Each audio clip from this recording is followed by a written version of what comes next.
The story begins with a quick flashback about Rentarou, who has 100 soulmates, and how Rentarou gradually makes each soulmate his girlfriend. Right now, he has 6 girlfriends. One day, Hakari gathers everyone and states that relationships often hit a phase of boredom after 3 months. Fast forward to the present, it's been more than 3 months since they all started dating Rentarou, and now it's a big problem.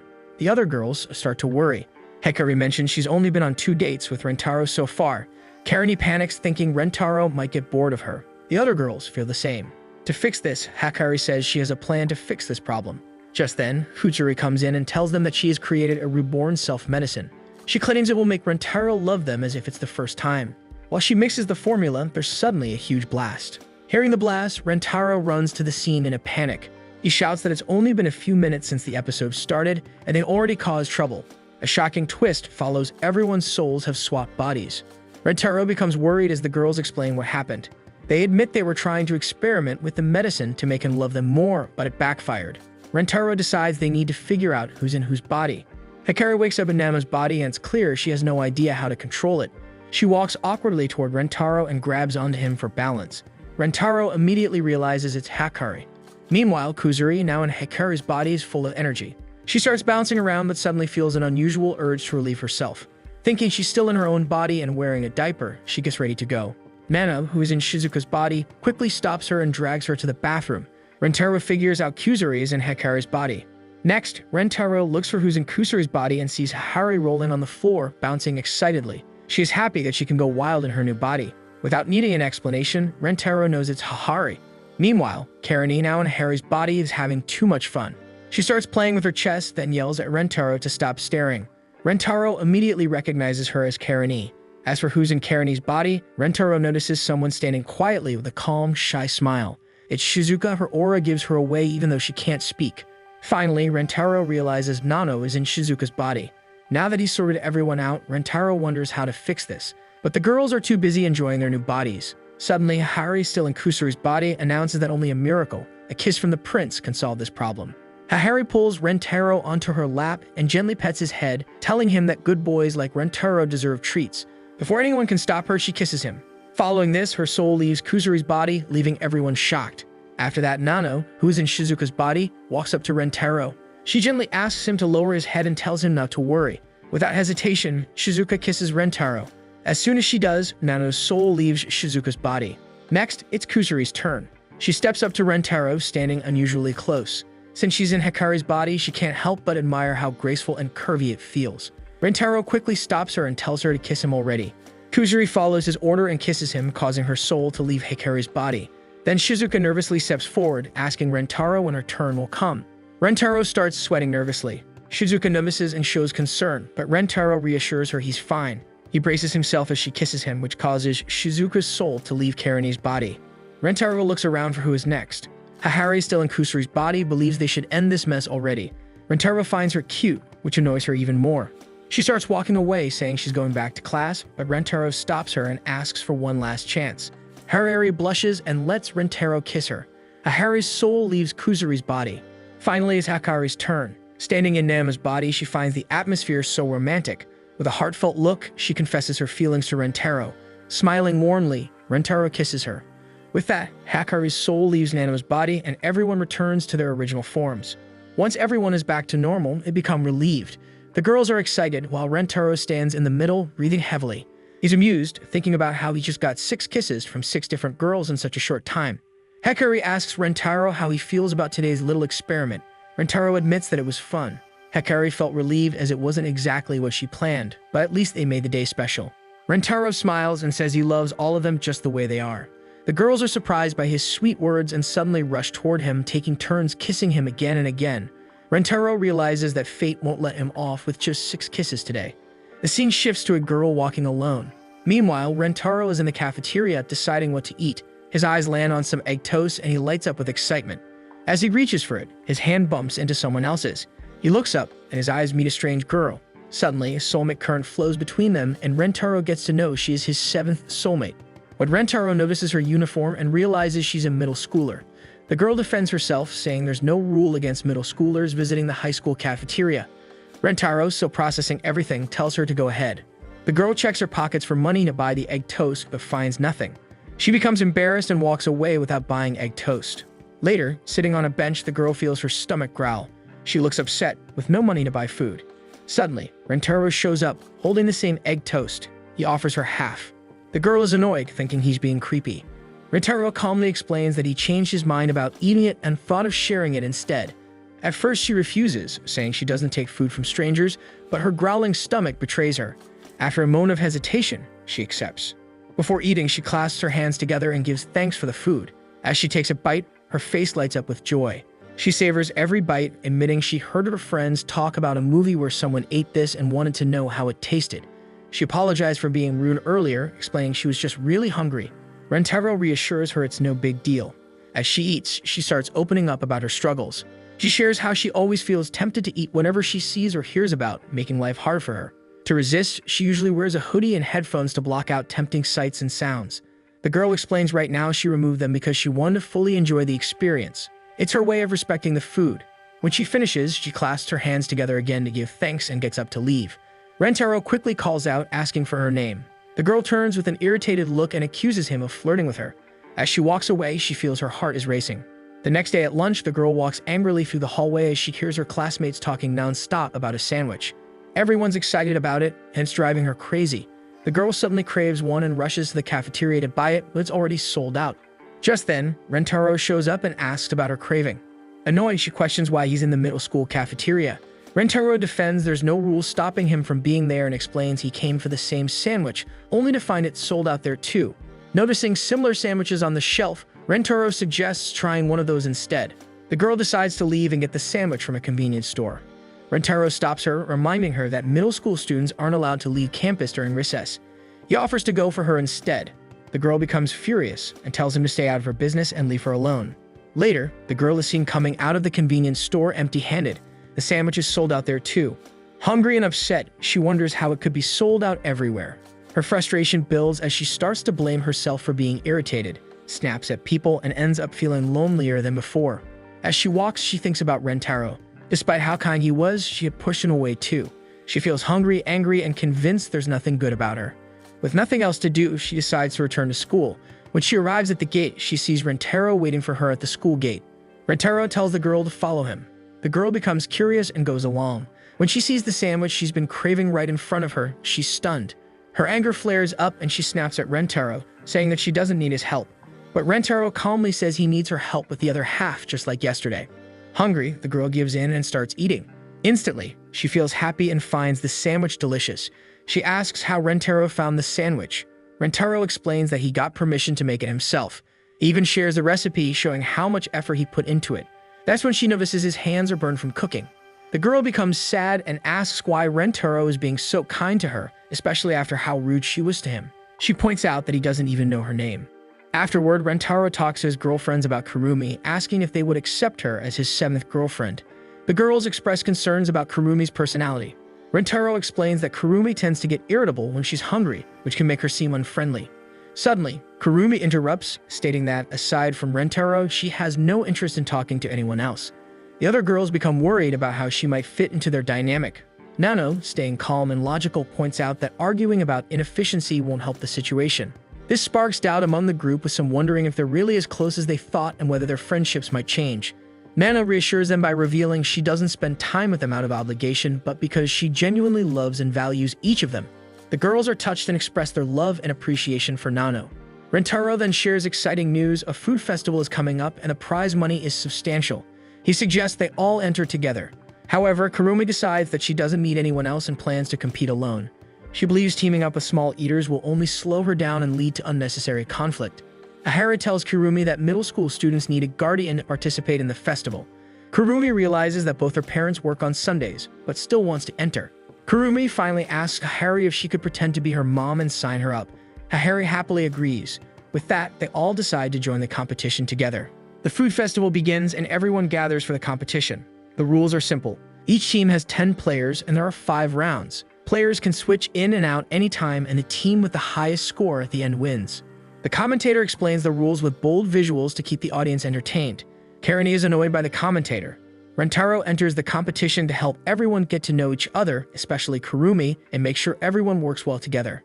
The first round begins, and the challenge is to eat as much rice as possible. The side dishes don't count for points. The goal is to eat as much rice as they can. Kajiri encourages everyone to eat, but Hakari worries about getting too full after the qualifiers. However, Karane confidently says she'll qualify on her own and pushes others aside. This makes everyone mad, and Karane thinks Karane is calling them useless. Rentarou steps in to calm things down and hopes Karane will work with the team. He decides to take things slow and suggests they all play together. The round starts, and Rentarou and Karane begin eating rice. Rentarou notices that Karane hasn't taken a bite yet. He starts panicking and sees her staring at a side dish. He gets an idea and brings it to her, suggesting she try both the rice and the side dish. Karane speeds up and starts eating faster. Soon, everyone is shocked by their speed and mistakenly thinks Karane has already finished the side dish. Everyone laughs at what they think is a mistake. This annoys Rentarou, and he demands to know who said that. Hakari tries to calm him down while having fun, and Karane steps in to separate them. Karane asks Rentarou about his plan. Rentarou asks everyone to watch Karane eat. When they do, they realize she has a special way of making the food look so delicious. Watching Karane, the others rush to get side dishes too. Karane soon figures out that it was part of Rentarou's plan all along. As the rounds continue, Rentarou and Karane keep eating lots of rice. Bowl after bowl is brought to them, and they keep going. Karane is amazed by Rentarou's appetite and wonders how he can eat so much. Nano comments that he should be getting sick of it. Hakari tells him not to overdo it. Rentarou explains that the girls take turns serving him rice, and even though the bowls look the same, each one tastes different to him. Once again, the girls are touched by Rentarou's words. Rentarou and Karane start eating even faster, and the others watch in surprise and wonder if these two are truly monsters. Finally, the first round ends and the results are announced. Rentarou's team comes in third place, meaning they qualify for the next round. Rentarou is upset, wondering how they ended up in third. However, the others praise Karane for her great performance, saying she ate in a unique way. The Gorilla Syndicate claims second place, which you might remember from Season 1. The team in first place is Chenkanami Shiki, who is competing alone. Everyone is surprised to know that this person is playing solo, while everyone else is in teams. Chanko looks and sounds like a robot, and the character animation has been slightly changed compared to the manga. Afterward, the commentator announces the next major round of the food festival, which is a classic eating contest. This time, the food is bubble tea. Rentarou wonders when bubble tea became the classic choice. He asks his team who will enter the first round. Hakari praises Rentarou for his performance and suggests he take a rest. However, Karane declares that she will join every round. Rentarou advises her to let others participate as she can't handle every round. Karane ignores Rentarou's advice. Eventually, Shizuka decided to join Karane in the first round. The first round begins, and the participants start drinking the bubble tea. At first, they enjoy it, but after 10 minutes, it becomes clear that this contest isn't about appetite, it's a jaw endurance challenge. The tea is so chewy that they're exhausting their jaws trying to keep chewing. Karane struggles and realizes it's getting harder to keep going. She looks over at Shizuka, who is drinking smoothly. Karane wonders how Shizuka is drinking the tea so well. Rentarou explains that Shizuka has the tiniest mouth. The other girls notice Shizuka is drinking the tea perfectly. He is taking tiny sips by cutting the tea into smaller pieces. Karane remembers how Shizuka always eats this way and realizes it's the perfect method for this challenge. They conclude that Shizuka is well trained for this kind of contest. In the first round, Rentarou's team holds second place. The second round starts, and the challenge is to eat 10 pieces of sushi. This time, Nano joins Karane to help her. They begin eating. Karane finds the sushi delicious, but Rentarou reminds her there's no time to enjoy it. She struggles to eat quickly without savoring the taste. Karane watches Nano eating the sushi at an incredible speed. Karane notices that Nano isn't chewing the sushi, she's just swallowing it whole. While the Gorilla Syndicate and Karane slow down, Nano and Chenko Solo are nearly finished with their 10th piece. Both reach for their last piece, but Chenko finishes first. Karane wonders why Nano isn't done and learns that she's eaten so much that she feels like she's about to vomit. Meanwhile, the Gorilla Syndicate team is catching up. Nano realizes she has no choice but to keep going. She starts running away from the table with sushi in hand. Rentarou asks where she's going. Nano climbs some stairs and stands on stage, leaving everyone curious about her move. Rentarou reveals that Nano is afraid of heights. Nano, terrified, stands at the top but knows she must finish the challenge. She decides to eat the sushi in her hand, and the crowd cheers, calling her Rapunzel in the tower. Nano finally eats the sushi, but now she's scared and doesn't know how to get down. Rentarou rushes to her, helping her down safely. In the end, Rentarou's team secures second place in the second round. In the third round, the challenge is to eat spicy mapo tofu. Karane, proud of her spice tolerance, decides to help along with Kusari. Everyone dives in without hesitation, but Karane aggressively eats her spicy mapo tofu. Eventually, Rentarou's team becomes the first to win this round. The fourth round begins a cake-eating contest. This time, Hakari and Hakari join Karane to assist her. At first, everyone enjoys the cake, but Hakari quickly realizes there's too much sugar and warns about the risk of obesity from overconsumption. This scares the Gorilla Syndicate, and soon everyone stops eating except Karane and Chenko solo. Karane becomes annoyed and points out that excessive sugar can even cause weight gain in specific areas like the chest. Hearing this, Hakari and Hakari resume eating, thinking that gaining weight might make them more attractive to Rentarou. In the fourth round, Rentarou's team holds second place. Rentarou praises his team, saying he has such talented girlfriends. The Gorilla Syndicate is shocked by how they keep eating.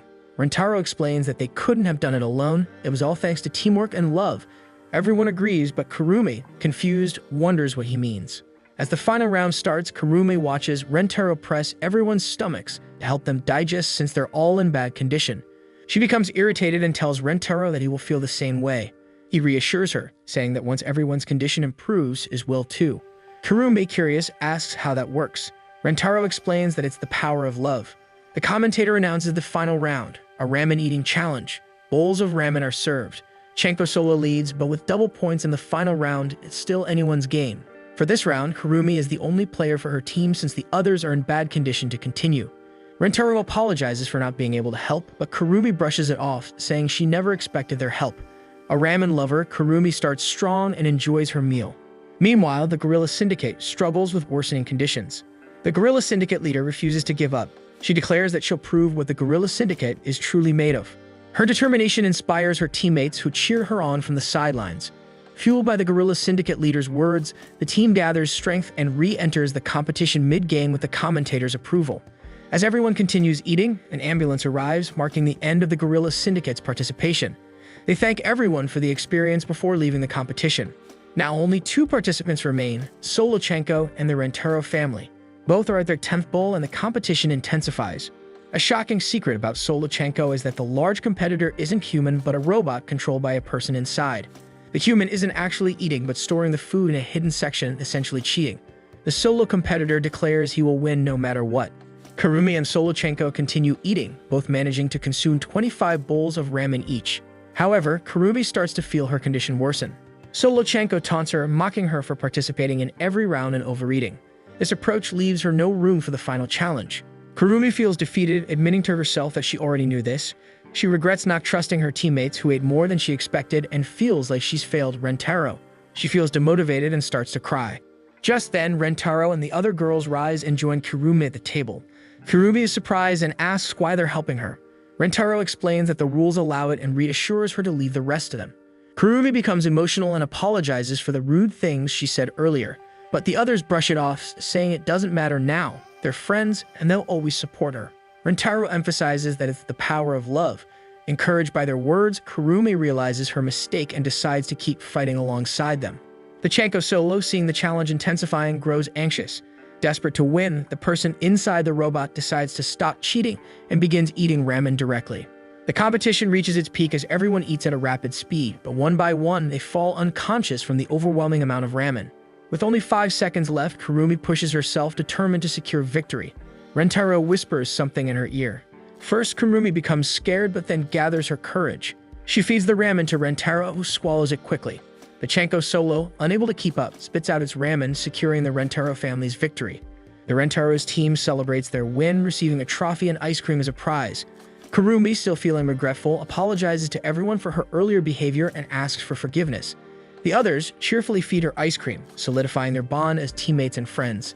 Later that evening, Rentarou meets Karane in the park. Karane thanks Rentarou for inviting her to the competition and helping her build a connection with everyone. She remembers Rentarou's promise to let her taste her favorite treat if they won. Then she kisses him and teasingly says that's how Rentarou tastes. Hakari has always seen her mother, Hakari, as the epitome of grace and elegance, a woman she's admired since childhood. However, today, her picture-perfect image is shattered as Hakari turns her attention to Hakari's school friends, enthusiastically offering them adorable baby clothes to try on. Hakari finds herself cringing in embarrassment at her mother. Eager to keep Hakari happy, Rentarou decides to play along, attempting to try on the baby clothes himself. But his efforts prove futile, as he is too big. Seeing this, Hakari enthusiastically suggests they try the baby clothes after taking a special babyfication medicine.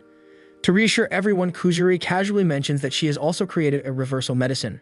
the girls remain hesitant, refusing to risk their well-being for Hakari's whims. Frustrated by their reluctance, Hakari begins to whine and roll on the ground. Hakari, fed up with her mother's behavior, finally snaps. She scolds Hakari for being inconsiderate, pointing out that her antics are embarrassing her as a daughter. Hakari, trying to console her daughter, reassures her that Hakari is her most treasured person.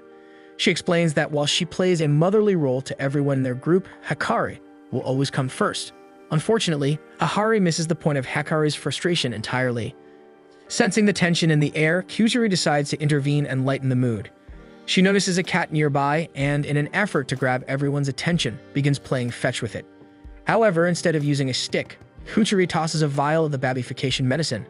The cat runs off and the vial shatters on the ground. To everyone's horror, the shattered vial begins to glow ominously. Rentarou quickly moves to shield Hakari, as the medicine releases a mysterious smoke. As the haze clears, Rentarou and Hakari are stunned to find that everyone else on the rooftop has been turned into babies. Panicking, Rentarou covers his eyes, declaring that seeing all his girlfriends unclothed even as babies would be improper. He and Hakari spring into action, hurriedly dressing the now-infant girls in baby clothes. As they care for the babies, Hakari's thoughts begin to wander. She grows flustered as she imagines married life with Rentarou and the possibility of having several children with him. Rentarou, oblivious to her fantasies, is entirely focused on doting over his girlfriends turned babies. Remembering Kusuri's earlier instructions, Rentarou notes that they need to wait an hour before administering the reversal medicine. Attempting to pick up baby Shizuka to play with her, Rentarou is startled when she crawls away, seemingly scared of him. After finally catching her, he gently rocks her and promises not to eat her. Meanwhile, baby Kuruma, hungry and curious, crawls over to Hakari. Her eyes fixate on Hakari's chest, and without warning, she latches onto Hakari. Flustered and alarmed, Hakari tries to pry Kurumi away while scolding her for her actions. However, the overwhelming sensation leaves Hakari unable to do much more than gasp in mild pain. Though Rentarou wants to help Hakari with the chaos unfolding, he notices baby Nano crawling toward the door. Alarmed, he rushes after her to stop her. However, Nano doesn't take kindly to being intercepted. Displeased, she retaliates by poking Rentarou in the eye. Rentarou yelps in pain and clutches his face. Meanwhile, Kusuri attempts to drink the reversal medicine prematurely despite her earlier warnings about the risks of taking it too soon.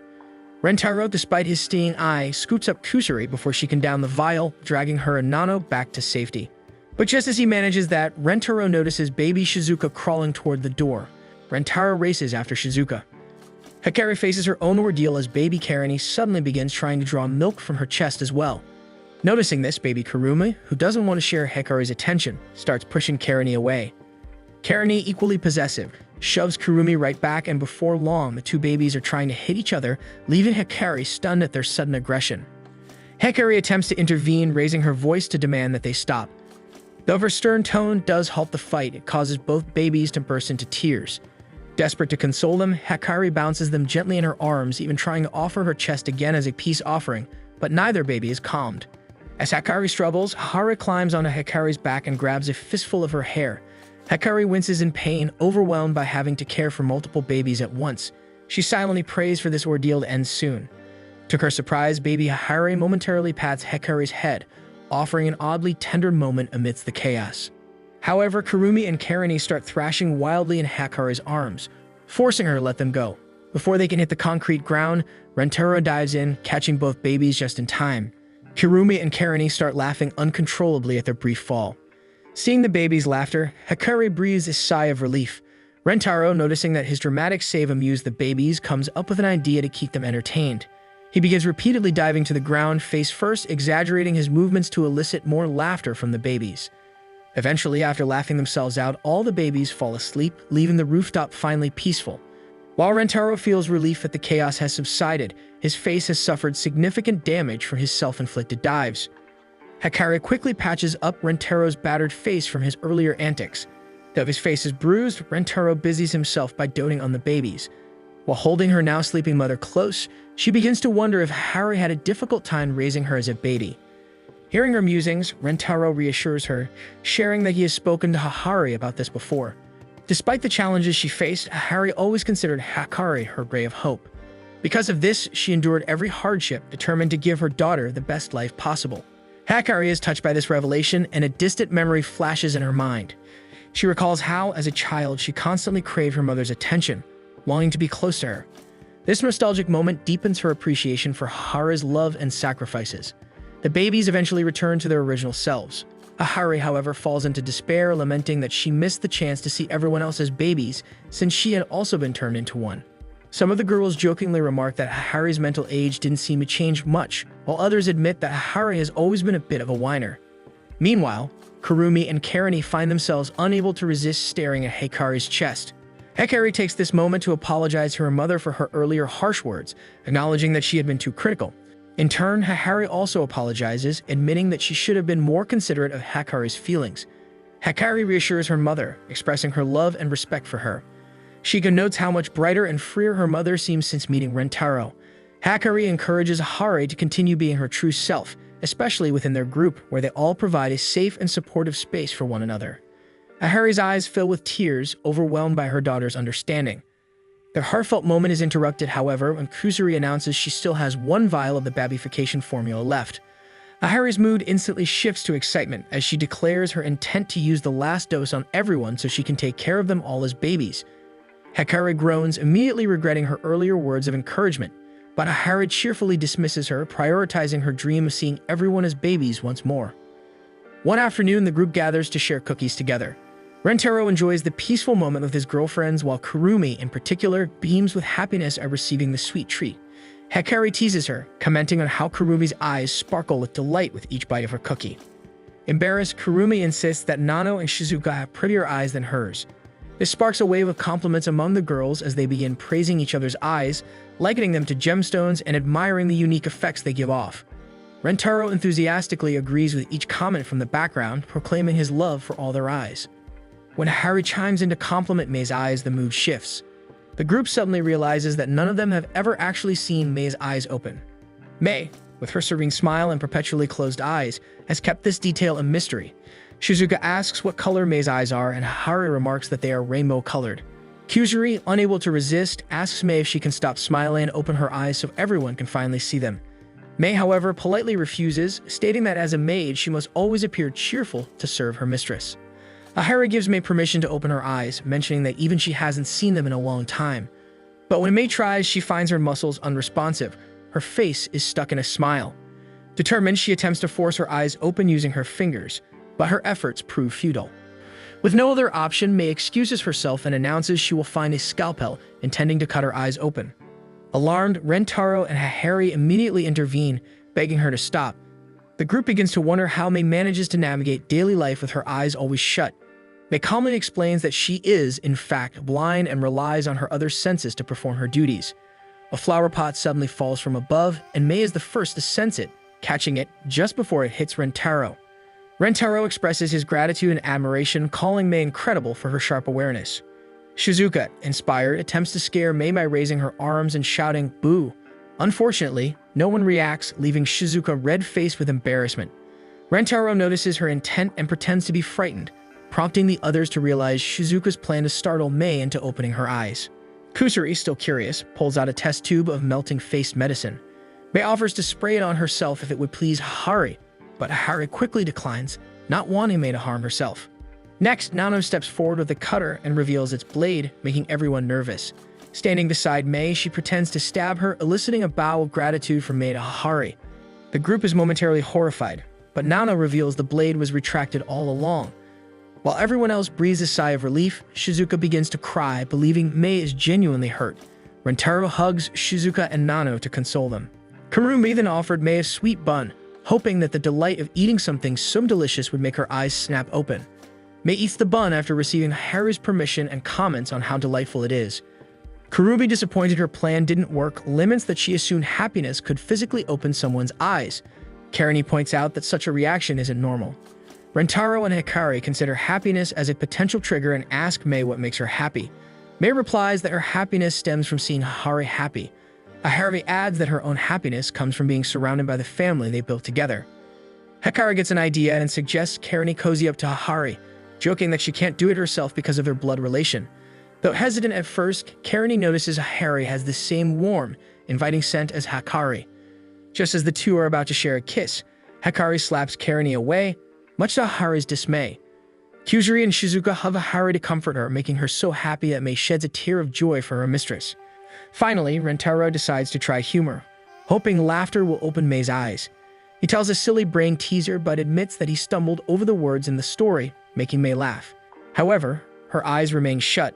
He continues the story, revealing that the one who actually messed up the brain teaser was Hakari, causing Mei to immediately stop smiling and open her eyes, revealing they are rainbow-colored. Realizing her smile is gone, Mei quickly shuts her eyes again. The group marvels at how Rentarou managed it. He explains that Mei's loyalty to Hakari is so strong that she cannot bring herself to laugh at her mistress. Noticing Mei's blush, Hakari teases that Mei might have fallen in love with Rentarou. The other girls agree that Rentarou is charming and encourages Mei to join their family. Though hesitant at first, Mei finally confesses her feelings to Rentarou, hoping he will accept her into the family.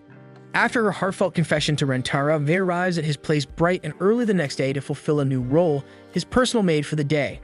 The idea was Hakari's meant to give Mei and Rentarou more time together. Rentarou, while nervous, sees this as a golden opportunity to understand his new girlfriend better. Wanting to make the most of their time, Rentarou asks Mei what she'd like to do.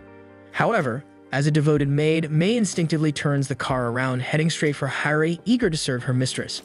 Rentarou quickly stops her, reminding her that today is about doing something other than serving Hakari. Mei considers this, but then decides to serve Rentarou instead, turning the car around again to head back to his house. Rentarou realizes that Mei truly doesn't know how to prioritize herself. After much coaxing, they are finally driving away from their respective homes, trying to come up with something Mei genuinely enjoys. Since Mei struggles to decide, Rentarou surprises her by taking her to a cherry blossom park. He guides her through a lively food stall area, hoping the atmosphere will help her relax. To make her focus on the moment instead of serving him, he makes an impossible request, a home-cooked meal prepared within 1 minute, assuming she'll give up and enjoy the stalls with him. To his shock, Mei promptly vanishes and returns exactly 1 minute later, presenting him with a lavish bento filled with homemade dishes. Rentarou is astonished and asks how she managed to make it so quickly. Mei, slightly embarrassed, confesses that she had prepared it early in the morning, secretly hoping for a chance to give it to him. Though she intended to let him eat whatever he pleased, she couldn't ignore the opportunity to serve him. Deeply touched, Rentarou eagerly takes a bite of an egg roll and finds it delicious. He noticed the bento is filled with egg-based dishes, his favorite food.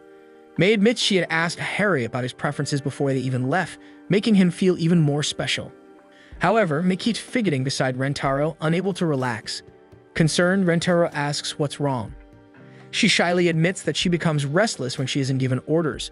Looking flustered, she even hints that he could command her to do anything, even something that involves physical touches. Completely missing the hint, Rentarou panics, not wanting to give her an unreasonable order. Thinking quickly, he spots a cherry blossom branch nearby and asks Mei to fetch it for him, hoping to hold the delicate flowers. Without hesitation, Mei retrieves the branch and returns, asking which one she should fetch next. A realization strikes Rentarou. He had just treated her like a dog. Guilt washes over him as he berates himself internally, feeling like the worst person alive for giving her such a meaningless command. Trying to correct his mistake, Rentarou quickly changes his approach. Instead of treating Mei like a servant, he instructs her to throw the branch as far as she can. Once she does, he retrieves it himself and hands it back to her, believing this action balances the dynamic between them. However, Mei's usual unwavering smile falters slightly. Having Rentarou fetch something instead of her feels unnatural. She remains puzzled, struggling to comprehend why she isn't allowed to serve him properly. Determined to receive a genuine command, Mei continues to seek guidance. Rentarou, however, refuses to give in.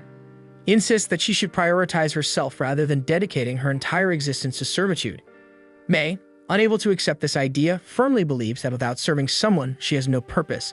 Seeing her unwavering devotion, Rentarou realizes she will not back down. He relents and agrees to give her an order. Mei's expression immediately brightens. One can easily imagine her having a tail wagging in anticipation. However, Rentarou surprises her with a command that confuses her, since he wishes that she not be of any use to him. Her once lively demeanor shifts into one of deep uncertainty, as if the very foundation of her existence has been shaken. She follows his order with silent obedience, sitting before him without movement, unsure of how to proceed. As time passes, Rentarou tells her that having her close to him makes him feel at ease, which in turn contradicts the command. Determined to fulfill the request, she stands up and starts moving farther away. Step by step, she distances herself until she ultimately returns to Hakari's estate, convinced she has finally succeeded. Hakari is caught off guard by Mei's sudden arrival. However, just as Mei begins to relax, she's handed a phone with Rentarou on the other end. The moment she hears his voice, her relief shatters. Rentarou confesses that her absence only makes him think about her more, proving once again that she has still been of use to him. The realization sends Mei into despair. No matter what she does, she cannot escape her usefulness to him. Hakari, confused but concerned, instructs Mei to return to Rentarou. Standing once again in the cherry blossom field, Mei solemnly admits her struggles. She believes there is only one true way to fulfill his order, to end her own life. A long silence follows before Rentarou responds with a surprising revelation. He agrees that if she were to disappear, she would no longer be of use to him, but he refuses to accept such an outcome. He tells her that her existence alone brings joy to those around her. A long-buried memory surfaces in Mei's mind. She recalls the moment Hakari found her broken and on the verge of death. Hakari hugged her tight, offering warmth and reassurance that she was not worthless. Now, with Rentarou standing before her, that warmth returns as he confesses that he loves her and believes that her presence alone is a blessing in his life. Overjoyed by Rentarou's confession, Mei practically radiates happiness, her excitement resembling that of a golden retriever eager to serve, while Rentarou tries to explain that their relationship should be one of mutual love and respect. The next day at school, Rentarou officially reintroduces Mei as his newest girlfriend to the rest of his ever-growing family. The other girls are far from surprised, having expected Mei to join them eventually. Hakari, ecstatic over Mei's official inclusion, takes the opportunity to hand out maid costumes to everyone. Karane initially refused to participate. However, the moment Rentarou expresses his desire to see them in the outfits, she immediately changes her mind and wears the outfit. The group emerges in full maid attire, much to Rentarou's delight. Hakari, Kuzuri, and Shizuka even go the extra mile by giving him an enthusiastic maid cafe-style welcome. The girls, amused by their own costumes, curiously examine the thigh-length skirts, wondering how real maids manage to keep them spotless while working. Seizing the moment, Hakari suggests a water gun battle, secretly hoping to see everyone drenched in their maid outfits. The rules are simple. The last person to remain dry wins a kiss from Rentarou. The mention of the prize immediately ignites a competitive spirit among the girls, with each of them eager to claim victory. Rentarou, however, protests the idea of only kissing one person, much preferring to kiss everyone regardless of the outcome. His plea is ultimately ignored as excitement for the game takes over. Rentarou dons a butler outfit, much to the delight of his girlfriends. Some of them, mesmerized by his appearance, become even more motivated to win. With a sharp blow of the whistle, the game begins. Karane makes the first move, instantly setting her sights on Mei, whom she perceives as the biggest threat. She fires relentlessly, but Mei effortlessly dodges every shot, retaliating with two of her own.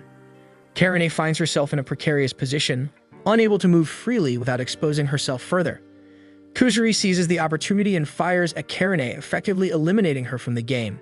As Kuzuri celebrates taking out an opponent, she fails to notice Nano lining up a shot. A moment later, Kuzuri is drenched, much to Hakari's glee at the sight of two soaked girls in maid outfits. Hakari snaps pictures of them, eager to make them her new screensavers. As she does, Kurumi takes aim at her, determined to end her reign of terror.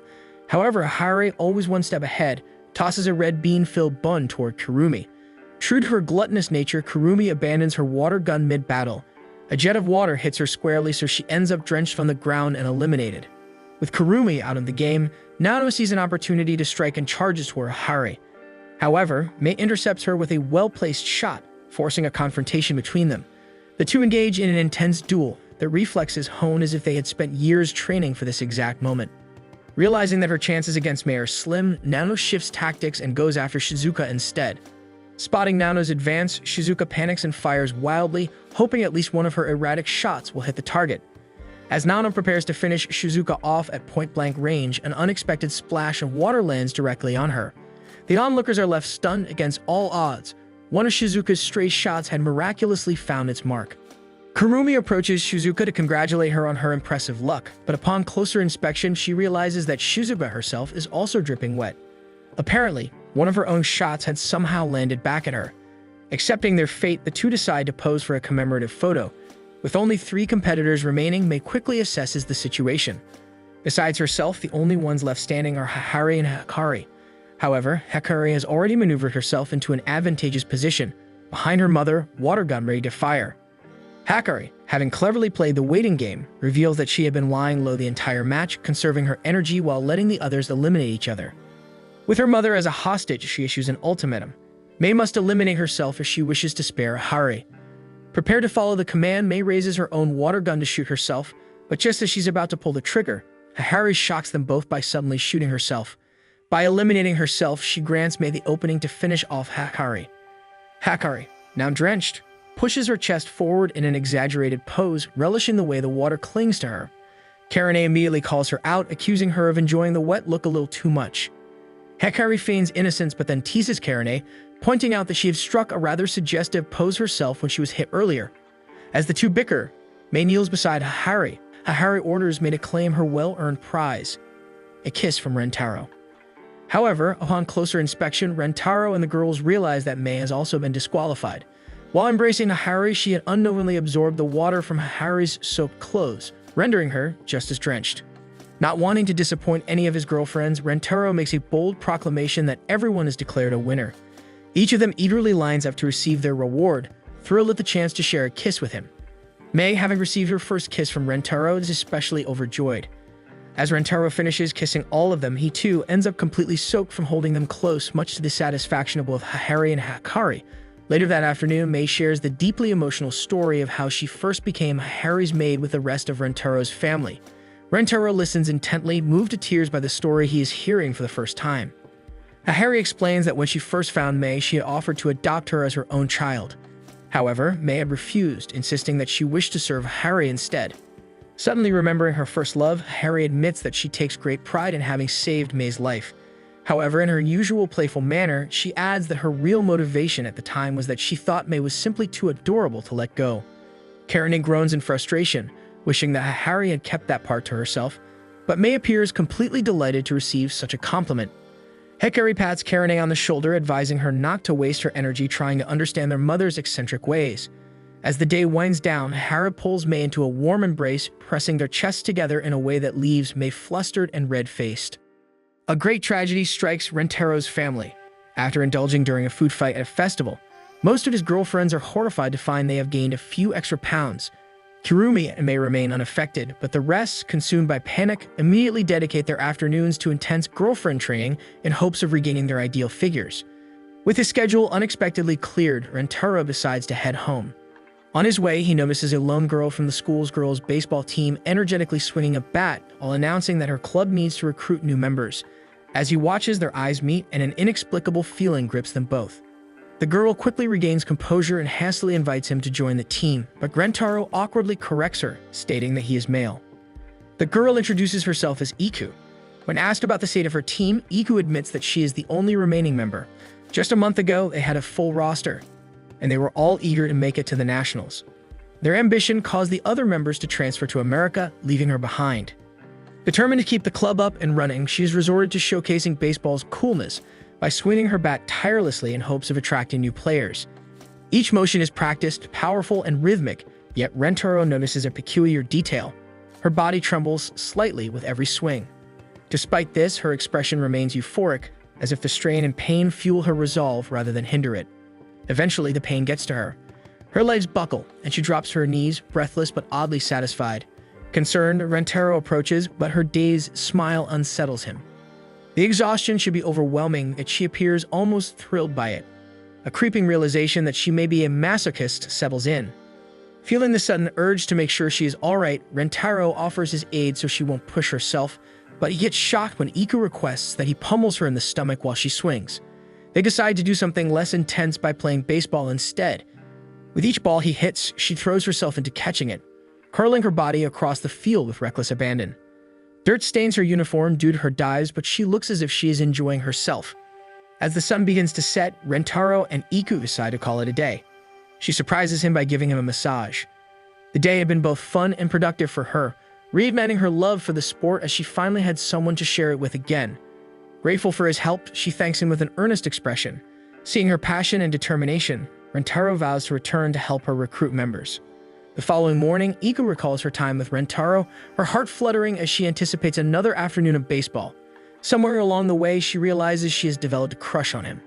Excited by the thought of spending more time together, she smiles, hoping classes will finish soon, only to freeze in her tracks at the sight of Rentarou walking down the hall, hand in hand with Nano. A pang of something unfamiliar rushes through her, and for the first time in her life, she feels her heart break. When the time comes, she meets Rentarou at the field as planned, but rather than practicing, she steels herself and confesses her feelings, asking if they can start dating. Rentarou hesitates before bowing deeply, apologizing as he explains that he already has 8 girlfriends. He worries about balancing their happiness, making it difficult to add anyone new. At first, Iku looks as if she's about to break down. However, rather than sorrow, an unfamiliar ecstasy washes over her. The overwhelming despair of rejection twists into something deeply satisfying. Just as she begins to indulge in the sensation, she notices Rentarou vomiting an alarming amount of blood in front of her. Once he recovers, he explains that he had suspected her masochistic tendencies ever since yesterday. He had caught her watching him and Nano, expecting sadness or jealousy, yet all he saw was a look of pure joy. When Nano leaned in to check his temperature, Iku's excitement only grew. This confirmed his suspicions. She had wanted to experience the pain of rejection. Embarrassed that her secret had been uncovered so easily, Rentarou admits that his rejection was a lie and he truly wants to date her. He finds her determination inspiring and he wants to support her happiness no matter the hardship. The realization makes Iku's heart race. Had she just found someone as masochistic as her? With a grin, she eagerly agrees to become his 9th girlfriend, excited to experience the chaotic love shared within his unusual relationship. The next day, Rentarou introduces Iku to the rest of his girlfriends who groan at the news, still adjusting to Mei's recent addition. Iku bows, introducing herself with the formality of a club member, then stuns them all by requesting each of them to slap her in the butt with a baseball bat. However, their reactions are mixed, not really wanting to harm the new girl. She faces them again and admits her insecurities, confessing that she feels inferior compared to them. To her, all of Rentarou's girlfriends are cute and beautiful, while she is tomboyish and may not fit in. Rentarou reassures her that her tomboyish charm is something to be proud of. Each of his girlfriends is unique, and that's what makes them special. Encouraged by his words, the girls finally accept her as part of the family. Kuzuri offers to slap her butt so Iku can be satisfied. Watching the exchange, Nano sighs, realizing another eccentric personality like Hakari has joined their ever-growing family. Rentarou, seeing that everyone is getting along, takes the opportunity to bring up the baseball club's dire situation, asking if they would be willing to join the team. The girls hesitate, wondering if Hakari can simply pull some strings to prevent the club from disbanding without them having to participate. However, Hakari insists that it would be unfair to the other clubs as many struggle with the same problem every year. If she were to intervene due to personal reasons, it might set a precedent that could negatively affect graduates' resumes and the school's reputation. Kuzuri and Shizuka are unexpectedly moved by Hakari's sense of responsibility. Rentarou once again asks his girlfriends if they would like to join, making it clear that they are free to decline if they are not interested. Hakari has a sudden realization. She asks if Rentarou will be present during practice. When he confirms, all of the girls immediately decide that this is the perfect opportunity to both lose weight and spend more time with their beloved boyfriend. With unanimous enthusiasm, they agree to join the team. However, Mei, Kurumi, and Hakari are unable to join the team since they are not high school students. Unwilling to be left out, they insist on attending practice and joining the workouts, reasoning that food tastes better after a good exercise. Iku is ecstatic. With Rentarou's girlfriends making up the majority, they now have 6 members in the club, leaving only 3 more to recruit. Karane, however, remains skeptical, reminding Rentarou that for the club to survive, they actually need to win a game, and none of them, apart from Iku, have any experience in sports. Rentarou reassures them with his unwavering confidence, declaring that as long as they have love and teamwork, they will be unstoppable. Motivated by his words, the girls eagerly set off for practice. Since they have no experience with the game, Rentarou suggests they begin with simple catch drills. He pairs them up and playfully calls out Kuzuri for having an excessive number of gloves. Karane partners with Hakari as they pass the ball back and forth. Karane can't help but notice Hakari's exaggerated movements. A surge of frustration washes over Karane, making her self-conscious about her own lack of curves. To vent her irritation, she throws the ball at Hakari with unnecessary force. Meanwhile, Kuzuri and Nano casually toss the ball back and forth, not really putting effort or thought into their throws. Things aren't going too well with Hakari and Kurumi either. Hakari, struggling to catch the ball properly, keeps blocking it with her chest. Meanwhile, Kurumi gets distracted since the baseball reminds her of the chocolate soccer balls she used to eat as a kid, and before she realizes it, she catches the ball with her mouth instead of her glove. On another part of the field, Mei pairs up with Shizuka. Not wanting to hurt the frail girl, Mei gently rolls the ball toward her instead. With catching turning into a disaster, Rentarou decides to switch things up and move on to swinging practice. Kuzuri, however, is once again prepared with an excessive number of bats, claiming that wielding more than one makes her look cooler. Karane treating hers like a weapon. Kurumi, still stuck in her food fantasies, looks at her bat like it's an oversized snack. Shizuka, on the other hand, spins in place when she swings, twirling without stopping. The sight of Shizuka twirling is too much for Hakari, who immediately grabs Hakari and spins her around in excitement. After much effort, Rentarou and Iku finally manage to guide the girls into proper form, and by nightfall, they're all sweaty, grimy, and exhausted from training. Ready to head home and relax, they notice Iku still swinging her bat. Rentarou offers to stay behind with her, but she insists that he take the others home instead. The next morning, as Rentarou and his girlfriends walk to school, most of them grumble about sore muscles, already dreading today's practice. However, as they pass the field, they freeze. Iku is already there, eyes glazed over as if in bliss, relentlessly swinging her bat. It's as if she never left. Realizing what's happened, they rush over to confirm their suspicion. It turns out that Iku had never left to rest and had been swinging throughout the night. Finally, feeling the weight of exhaustion, her body sways unsteadily before collapsing. Rentarou dives forward, catching her just before she hits the ground. They bring her to the infirmary, horrified that she's pushed herself to the point of exhaustion. While her masochistic tendencies are already a known fact, this feels more destructive. Rentarou senses that something deeper is driving her, but he can't quite put his finger on what. As the school bell rings, Hakari takes charge, telling everyone to return to class since Iku is safe for now. Later in the afternoon, Iku wakes up, immediately trying to leave the infirmary, completely unaware that Hakari is hiding under the bed. At the same time, Rentarou walks in, equally surprised to find Iku already up. He tries to convince her to rest, but Iku refuses, insisting that she needs to practice if they have any chance of winning. As Rentarou listens, he suddenly realizes the real issue. Iku never intended for her teammates to contribute. She has been planning to carry the entire match by herself, only needing others to fill the roster. When she tries to insist on practicing, Rentarou reminds her that class is still in session, meaning she isn't even allowed to practice yet. He then admits that he has been sneaking out every 5 minutes under the excuse of bathroom breaks just to check on her. To make his excuse believable, he drinks a liter of water every time, ensuring his bladder backs up his claim. Still, he knows that later in the evening, Iku will insist on staying behind again. Determined to stop her from overworking herself, he comes up with a ridiculous plan: to drench himself in ice-cold weather and pass out from the cold, forcing Iku to stop and take care of him instead. As predicted, by the end of practice, Iku once again refuses to leave. Just as Rentarou begins removing his layers to start his plan, the other girls approach Iku, telling her they will stay and continue practicing alongside her.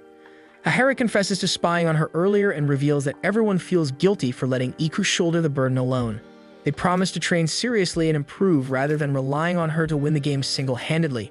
Rentarou is deeply moved by their unity, but before he can say anything, the girls finally notice that he is half undressed. When questioned, he tells them to ignore it. Instead, he suggests they all do a group cheer to boost their spirits and reaffirm their commitment to improving together. After 2 weeks of intense training, Rentarou and his girlfriends are pumped up for the baseball match. They've worked hard, and while not all of them are at Iku's level, they are ready to give it their all. Rentarou had even managed to enlist the help of the KK sisters from school to complete their lineup. However, just as the game is about to begin, Rentarou receives a message. All 3 of the KK sisters have fallen sick and won't be able to make it. Meanwhile, the opposing team, Jurassic University, gathers for a pre-match pep talk from their coach. She reminds them to take the match seriously, even though it's technically just a practice game. To further motivate them, she promises a barbecue feast if they win. The mere mention of food ignites a fire in the Jurassic team, and they march onto the field with renewed energy. With his team now short on players, Rentarou nervously approaches the Jurassic team's coach, requesting permission to allow Hari, Kurumi, and Mei to fill in for the missing players. After some consideration, the coach agrees, much to the relief of Rentarou and his team. As the match begins, Jurassic University starts on offense while Rentarou's team plays defense. Iku takes her position as the pitcher and with sharp throws, strikes out the first batter. The Jurassic team immediately grows uneasy. After all, their precious barbecue is at stake. However, as they prepare their next batter, some of the Jurassic players begin to recognize Iku. They remember her from middle school. More importantly, they remember an incident, one that might just be their key to securing victory. Their confidence surges as they focus on the game once more. After 3 outs, it's finally Rentarou's team's turn to play offense. Karane steps up to bat first, brimming with confidence. She swings at the first pitch and makes contact, but the sheer force of the throw destroys her bat upon impact, and the ball lands straight into the umpire's waiting glove. Karane stares in her hands in disbelief. The power behind that pitch is unreal. The umpire named Rappo grins and boasts about their team's ace pitcher, Sorko. Together, they call themselves the Double Dynam Destiny Duo, a name that irritates Karane to no end. Unfortunately, Karane is unable to score, leaving Iku as the next batter. To Rentarou and his team's surprise, Iku is unable to score, not even attempting to swing her bat. The usual determination in her eyes is missing. Meanwhile, Rapko watches with amusement. She knows exactly why Iku is hesitating. However, a sudden flicker of determination ignites in Iku's eyes and she positions herself to swing the upcoming pitch.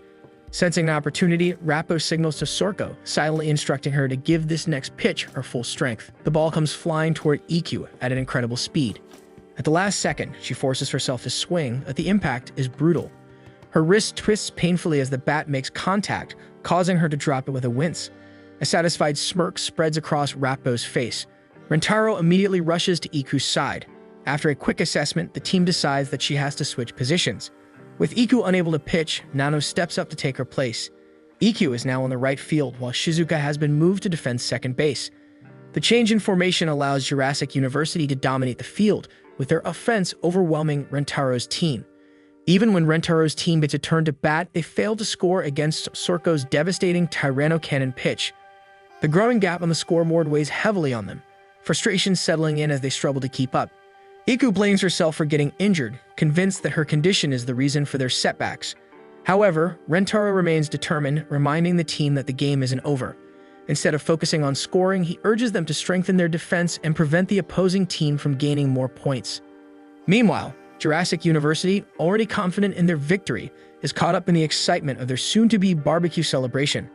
However, Rapko remains focused, her attention shifting towards Shizuka.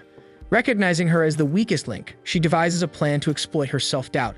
As the next round begins, Rapko positions herself near Shizuka and takes the opportunity to undermine her confidence.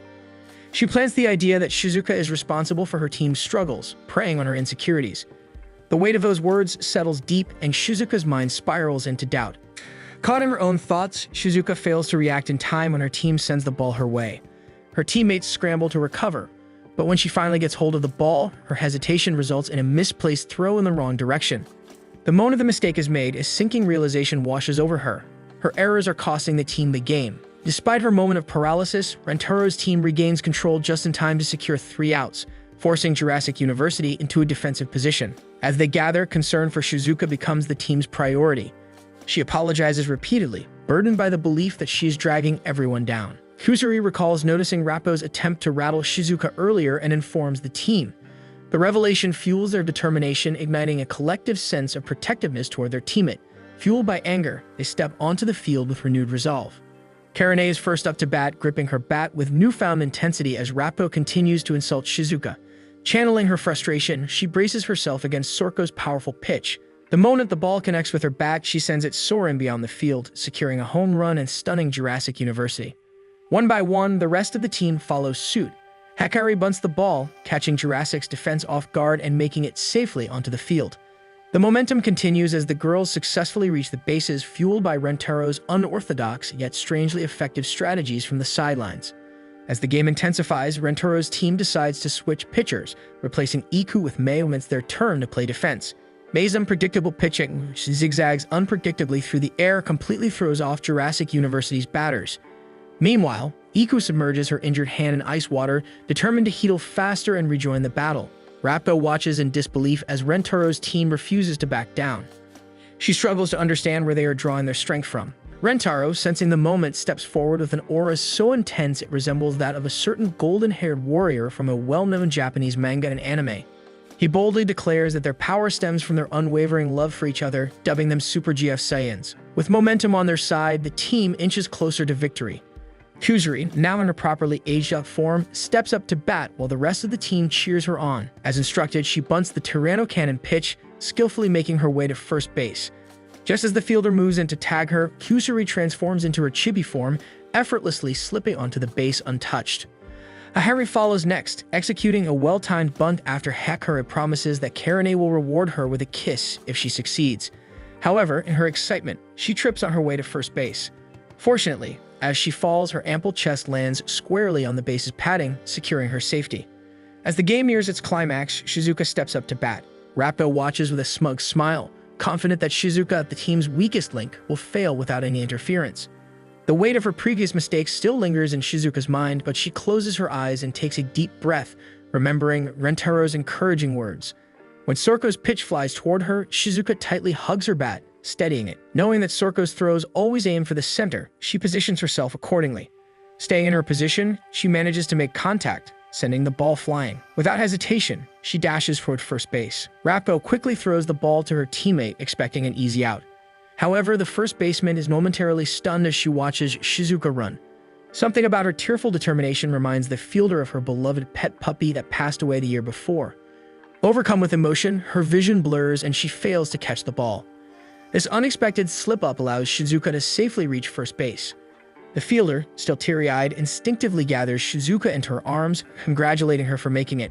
Rappo quickly shakes off the sentimental distraction, realizing that Rentarou's team is now only a home run away from winning. However, since Iku is next to bat, she feels a sense of relief. On Rentarou's side, the team erupts with excitement, rallying behind Iku and hyping her up for the final play. Fueled by their support, Iku confidently promises to finish the game once and for all. However, as she strides toward the batter's box, Rentarou stops her in her tracks. Something about the way she's been acting whenever she steps up to bat has been off. Her usual confidence wavers, her body language tense. Rentarou narrows his eyes, questioning if she is truly okay. Iku looks away from Rentarou, acknowledging that he has seen right through her. She admits that she has been afraid of batting ever since an incident where she once hit a home run only for the ball to strike a girl in the stands, injuring her. That memory haunts her every time she steps up to bat. Despite her lingering fear, she promises to hit the ball this time, no matter what. She owes it to her teammates for standing by her and giving her the strength to continue playing.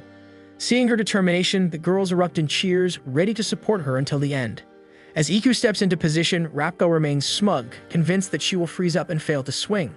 The first pitch comes, and just as Iku moves, a vision of that fateful day flashes in her mind, throwing her off. The result is a foul ball. The second pitch follows, and though she swings with more confidence, it still veers off as another foul. Determined not to let fear control her, Iku steadies her grip and focuses on the next throw. Seeing this, Rappo decides to end the game once and for all, signaling Sorko to use every ounce of strength in her next pitch. She's willing to risk both her and her teammates' arms if it means securing victory in their much-anticipated barbecue. Sorko throws with everything she has, the Tyranno cannon screaming through the air. Iku beats the ball, but the sheer impact nearly sends her backward. The force of the connection is so immense that it tears through her uniform, leaving her in nothing but her underwear. The shock momentarily shakes her confidence, making her hesitate as doubt creeps in once more. Just as fear threatens to consume her, she hears Rentarou's voice cutting through the noise, promising to catch the ball no matter what. His unwavering support gives her the push she needs. Choosing to believe in him, Iku swings with all her strength, sending the ball flying high into the sky. It soars past the outfield, clearing the fence, an undeniable home run. Rentarou, standing at the edge of the field, braces himself and catches the ball at full force. The impact tears through his clothing as well, leaving him in just his undergarments. Their team has won. The girls for Iku's team erupt into cheers, happy to have won. Iku sprints toward Rentarou, who desperately tries to avert his eyes from her lack of clothing. Unfazed, she boldly kisses him, openly declaring her love in front of everyone. Later, they gather at a yakiniku restaurant to celebrate their hard-earned victory. Kurumi is especially excited, finally indulging in a well-deserved feast after an exhausting game, and the girls from Jurassic High since their coach is treating them. Meanwhile, the Jurassic player who had called Shizuka Chi-chan earlier is quick to dote on her. Rappo, feeling oddly sentimental, does the same. With a rare day off from school, Rentarou and his many girlfriends decide to spend the day together, enjoying a much-needed break. Unbeknownst to them, a strikingly beautiful blonde girl who effortlessly turns heads as she walks through town casually passes by them. However, their attention is solely on each other and their plans for the day. They stop at a karaoke bar where they eagerly book a private room to sing their hearts out. The moment the music starts, Karane wastes no time in grabbing the mic. Her powerful voice resonates through the room, her song choice emphasizing her fiery personality. Hakari follows with a much softer and more romantic song, her gentle voice drawing admiration from the others. As the singing continues, Iku surprises everyone with her incredible vocal ability, proving that her talent isn't limited to baseball. Not to be outdone, Hakari decides to turn up the heat with a sultry and mature song, proving that an adult's charm is something that the younger girls can't easily match. Kurumi, not wanting to miss out, sings an energetic song that sounds suspiciously like an anime opening, her enthusiasm contagious. Kuzuri, always playful, chooses an admirable tune that sounds like it belongs in a commercial or another anime. her voice full of cuteness. Nano takes the stage next, but her performance is less of a song and more of a recitation. Mei, on the other hand, seals the spotlight by performing a cute outfit, her idol-like charm making the performance feel like a professional concert. Despite the lively atmosphere, one person hesitates, Shizuka. While the others eagerly take their turns, she holds back, unsure of what to sing. Eventually, she excuses herself to refill her drink, quietly singing to herself. Rentarou, who happens to be nearby, overhears her soft singing and reacts enthusiastically. Caught off guard, Shizuka admits that she actually enjoys singing but has never done so in front of others, fearing that something bad might happen if she does. Seeing the genuine worry in her body language, Rentarou reassures her that she doesn't have to force herself, but if she ever decides to sing, everyone would be thrilled to hear her. Shizuka feels a tug at her heart. She realizes she's never truly considered if she wanted to sing, only focusing on the fear of performing. But looking around at her family, she wonders if, just this once, she can push her fears aside and sing for them. Unbeknownst to the others, Kujiri had secretly planted an experimental cuteness-boosting medicine that has been slowly evaporating in the air. She hopes to enhance everyone's perception of cuteness just before her turn, ensuring she receives endless praise. However, to her utter shock, Shizuka is the one who steps forward. The room falls silent in anticipation. Hearing Shizuka's real voice is a rare event. The soft melody begins to play, and Shizuka shyly opens her mouth, her delicate voice blending beautifully with the music. At that exact moment, Kujiri's medicine takes full effect. Everyone is instantly overwhelmed by just how impossibly cute Shizuka's singing is. The sheer level of adorableness sends shockwaves through the room, leaving the group in utter awe and making most of them crash into the wall, effectively knocking them out. Kurumi, unable to resist any longer, blurts out that she has been wanting to pet Shizuka for the longest time despite Shizuka being older than her. But just as she's about to reach her, an unknown force suddenly sends Kurumi flying across the room, crashing into the back wall. Kujiri suggests using an ear-disintegrating drug to block out Shizuka's singing and break free from the cuteness overload. Hakari immediately refuses, unwilling to let her ears melt, and insists on finding a reversible drug instead. At the mention of a cure, Kujiri suddenly remembers that their current state is due to the cuteness-enhancing drug she released into the air. She quickly pulls out the antidote, but the overwhelming energy radiating from Shizuka causes it to slip from her hands, shattering near Kurumi. Hakari laments that she and Karane are the only ones still standing against Shizuka's overwhelming adorableness. Desperate, she uses Karane as a shield and somehow gets her to admit she wants Rentarou's babies. Seizing the opportunity, Hakari tries to announce it to everyone, causing Karane to panic. Embarrassed and flustered, Karane loses focus and is immediately blasted across the room, crashing into the wall. Now the only one left, Hakari pushes forward, determined to pry the microphone from Shizuka's hands. However, as the song repeats another chorus, the sheer force of its cuteness proves too much. The wave of energy sends her flying into the pile of unconscious girls. Struggling to climb out from under the weight of his girlfriends, he realizes that if Shizuka turns around and sees them all knocked out, her worst fear will come true. His mind races as he searches for a way to reduce the cuteness exposure and continue listening to her song. A brilliant idea strikes him. He decides to sing along with her, focusing on his own voice to counter the effect. Hearing Rentarou's voice next to hers, Shizuka is caught off guard but feels a warm thrill at the thought of sharing her first karaoke experience with him. She takes his offer hand and together, they sing in unison, completely unaware of their surroundings. The other girls, now conscious again, watch in awe, mesmerized by the moment, and their collective emotions cause a massive hole to form in the wall. The girls begin falling through the hole. A nearby bystander excitedly reaches out, hoping to catch them, but before he can, Rentarou launches forward at incredible speed, skillfully landing on a nearby rooftop. On another day off, Rentarou visits a shopping mall and deems it a perfect date spot for his girlfriends. As he scrolls through the group chat to make plans, a stunning blonde girl catches his attention. She grumbles about how she is far more beautiful than the mall's centerpiece, unaware that Rentarou is standing next to her. Their eyes suddenly meet and an unexplainable feeling wells up inside them as if they've just encountered their soulmate.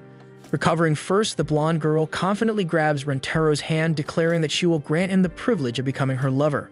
Rentarou recoils in embarrassment, trying to explain that he already has girlfriends, but the blonde girl doesn't give him a moment to respond. She confidently introduces herself as Mimimi, a second-year student at his school. Ignoring his flustered reaction, she declares that it's unfortunate she can't date someone as beautiful as herself, but since Rentarou has potential, she will take it upon herself to refine his appearance. Without waiting for his input, she drags him into a high-end boutique, determined to make him match her level of beauty. Rentarou finds himself transformed, dressed in an all-white suit with a platinum blonde wig and striking red contact lenses to complete the look. As he stares at his reflection, he can't help but think of Nano, who sports similar hair and eyes. The cost of the entire transformation is staggering, but Rentarou insists on paying, thinking his girlfriends might enjoy seeing him in a different style. Afterward, they stop for bubble tea. Mimimi claims that chewing tapioca pearls enhances one's beauty, though she refuses to try Rentarou's chocolate-based drink for fear of staining her pristine outfit. Rentarou notices the attention they are getting from other patrons and expresses concern, but Mimimi brushes it off, stating that it's only natural for commoners to be drawn to exceptional beauty. However, she admits that there was once someone even more beautiful than her. For a brief moment, an image of Nano flashes through Rentarou's mind, but he dismisses the thought. Nearby, a couple glares at them from across the cafe. The girlfriend seethes with jealousy over the attention Mimimi is receiving, while her boyfriend attempts to console her, insisting that Mimimi's beauty is superficial, merely a result of expensive clothing and makeup. Rentarou overhears them and instinctively stands up to defend Mimimi, but she stops him with a dismissive wave. She explains that envy is common among those who measure themselves by appearance, but true beauty is more than just expensive clothes. She proudly states that she earns her own money, maintains a rigorous skincare routine, exercises daily, and perfects her speech and mannerisms, all to ensure she remains the pinnacle of elegance. Her unshakable confidence only fuels the couple's frustration. The boyfriend, unable to counter her logic, resorts to petty revenge, attempting to spill his drink on her to ruin her flawless outfit. However, Rentarou reacts in an instant, shielding Mimimi with his jacket just before the liquid can reach her. A commotion breaks out, drawing the attention of the cafe's security guard. Seeing that he's been caught, the boyfriend panics and bolts, with the guard immediately chasing after him. Meanwhile, Mimimi is left in awe at Rentarou's selflessness. As fate would have it, the guy who had caused trouble earlier circles back, still fleeing from the guard. In a moment of poetic justice, he slips on his own spilled drink and nearly crashes to the ground. Before he can hit the floor, Rentarou swiftly catches him by the jacket, steadying him. Rather than scolding him, Rentarou assures him that he understands the instinct to protect one's pride, especially when it comes to a loved one. His words strike a chord with the young man, who, now humbled, sincerely apologizes. In an effort to make amends, they offer to cover the cost of Rentarou's ruined clothes. As Rentarou watches them leave, Mimimi suddenly reaches over and pulls off his wig. She gazes at him thoughtfully before declaring that he doesn't need to change a thing. His heart is already beautiful. She apologizes for trying to mold him into her ideal, admitting that she was acting out of fear. Summoning her courage, she finally confesses that she has fallen in love with him. She asks if he would be willing to date her properly, wanting to be by his side for real. Rentarou, though touched, nervously admits that he already has 9 girlfriends. If she truly wants to be with him, she would be the 10th. Rather than being upset, Mimimi finds the idea of being a round number oddly amusing, so she accepts the position without complaint. Just then, a familiar voice calls out to Rentarou. He turns to see Nano and Shizuka walking toward them. He greets them enthusiastically, eager to introduce Mimimi to his girlfriends. However, before he can even get a word out, Mimimi's expression twists into fury. Mimimi seethes with frustration, recalling that Nano was the very girl who had once overshadowed her in beauty and humiliated her in the past. Rentarou, stunned, realizes that his hunch had been right all along. Mimimi, unwilling to accept being part of any group that includes Nano, refuses to back down. However, she also refuses to leave Rentarou's side. Determined to prove herself, she boldly declares that she will fight for Nano's spot in the family. If she wins, Nano will have to leave. To settle things, she proposes a beauty search competition. Rentarou is utterly baffled by the challenge. He expects Nano to brush it off, believing she is far too mature for such a trivial contest.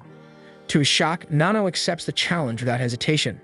Shizuka, standing beside them, is completely lost as she watches the situation escalate before her eyes. Back in middle school, when Miri Middle School hosted a beauty pageant, Mimimi was certain she would win. To her utter shock and disappointment, however, the title was awarded to Nano, the girl who had entered the competition by accident.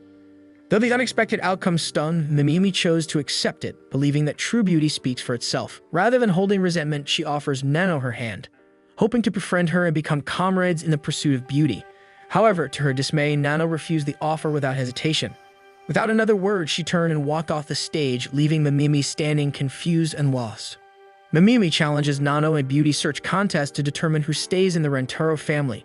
The rules are simple. They take turns identifying beautiful qualities in each of Rentarou's girlfriends. If Rentarou deems the quality truly beautiful, they earn a point. The one with the most points wins. Karane struggles to understand the point of the game and protests that it's a ridiculous way to determine who gets to stay. Mimimi reassures her that it's an honorable sport recognized by the beauty church, that immediately starts the game before Karane can object further. The first subject is Karane. Both Nano and Mimimi list admirable and striking qualities about her, making Karane flustered from all the compliments. The game moves on to Hakari, Kurumi, Mei, Kusuri, Iku, and Hakari, each receiving their fair share of praise. By the end of Hakari's turn, Nano takes the lead and Hakari realizes Nano is likely to win the next round. The next subject is Shizuka, and since Nano is closest to her, it seems like an easy victory. As soon as Shizuka becomes the subject, Nano confidently goes first, calling her shy and quiet nature irresistibly cute. However, Rentarou refuses to give her a point, explaining that those are traits that fall under cute rather than beautiful. Mimimi immediately takes advantage of the situation and points out that Shizuka's long skirt is both elegant and respectful of school regulations, making it a beautiful trait. Nano quickly tries to recover but accidentally lists another cute quality. She drops to her knees, realizing she is too used to seeing Shizuka as adorable to recognize her beauty. Her misstep costs her the round and the score evens out, setting up the final decisive battle. Rentarou watches the scoreboard anxiously, hoping for an outcome where both girls remain in his family. The next subject is himself, and Mei takes on the role of referee since Rentarou cannot judge his own beauty. As soon as the round begins, Mimimi quickly points out his thick, well-groomed eyebrows as a beautiful trait. Mei considers it and ultimately decides to award a point, but to everyone's horror, Rentarou has already shaved his eyebrows off, invalidating the compliment. Nano then attempts to score a point by praising how well-kept and pristine his uniform is. However, the moment she says it, Rentarou dramatically tears his uniform apart, making her point completely useless. Both girls are confused by his strange actions, but they refuse to back down and continue listing traits they find beautiful about him. Yet each time they mention something, Rentarou immediately changes it, ensuring that neither of them can score a point. By the end of the round, the scoreboard remains unchanged and Rentarou is nearly unrecognizable after altering so many of his features. He declares the beauty search over, revealing that both girls have the same score. Since it's a tie, neither of them has to leave the family. Hakari, watching from the sidelines, realizes that Rentarou had orchestrated the entire situation to ensure a draw. He had been willing to sacrifice his own appearance just to make sure neither Mimimi nor Nano would be forced to leave. While most of the group is relieved, Mimimi is furious. To her, a draw feels like a loss. Frustrated, she turns to leave, unwilling to accept this outcome. Before she can take another step, Nano steps forward and apologizes for her actions back in middle school. Mimimi, however, is unwilling to accept her words, still believing that Nano is the same cold-hearted girl who rejected her in the past. But Nano insists that she has changed since joining Rentarou's family. She explains that because of Rentarou and the friendship she has built, she has come to understand emotions like love, joy, and companionship, things she once dismissed as meaningless. She also admits that she now recognizes the harm her past actions may have caused and genuinely regrets them. Nano reaches out and firmly takes Mimimi's hand, asking if they could be friends. At that moment, Mimimi recalls the painful memory of the beauty pageant, reliving the moment Nano had turned away from her.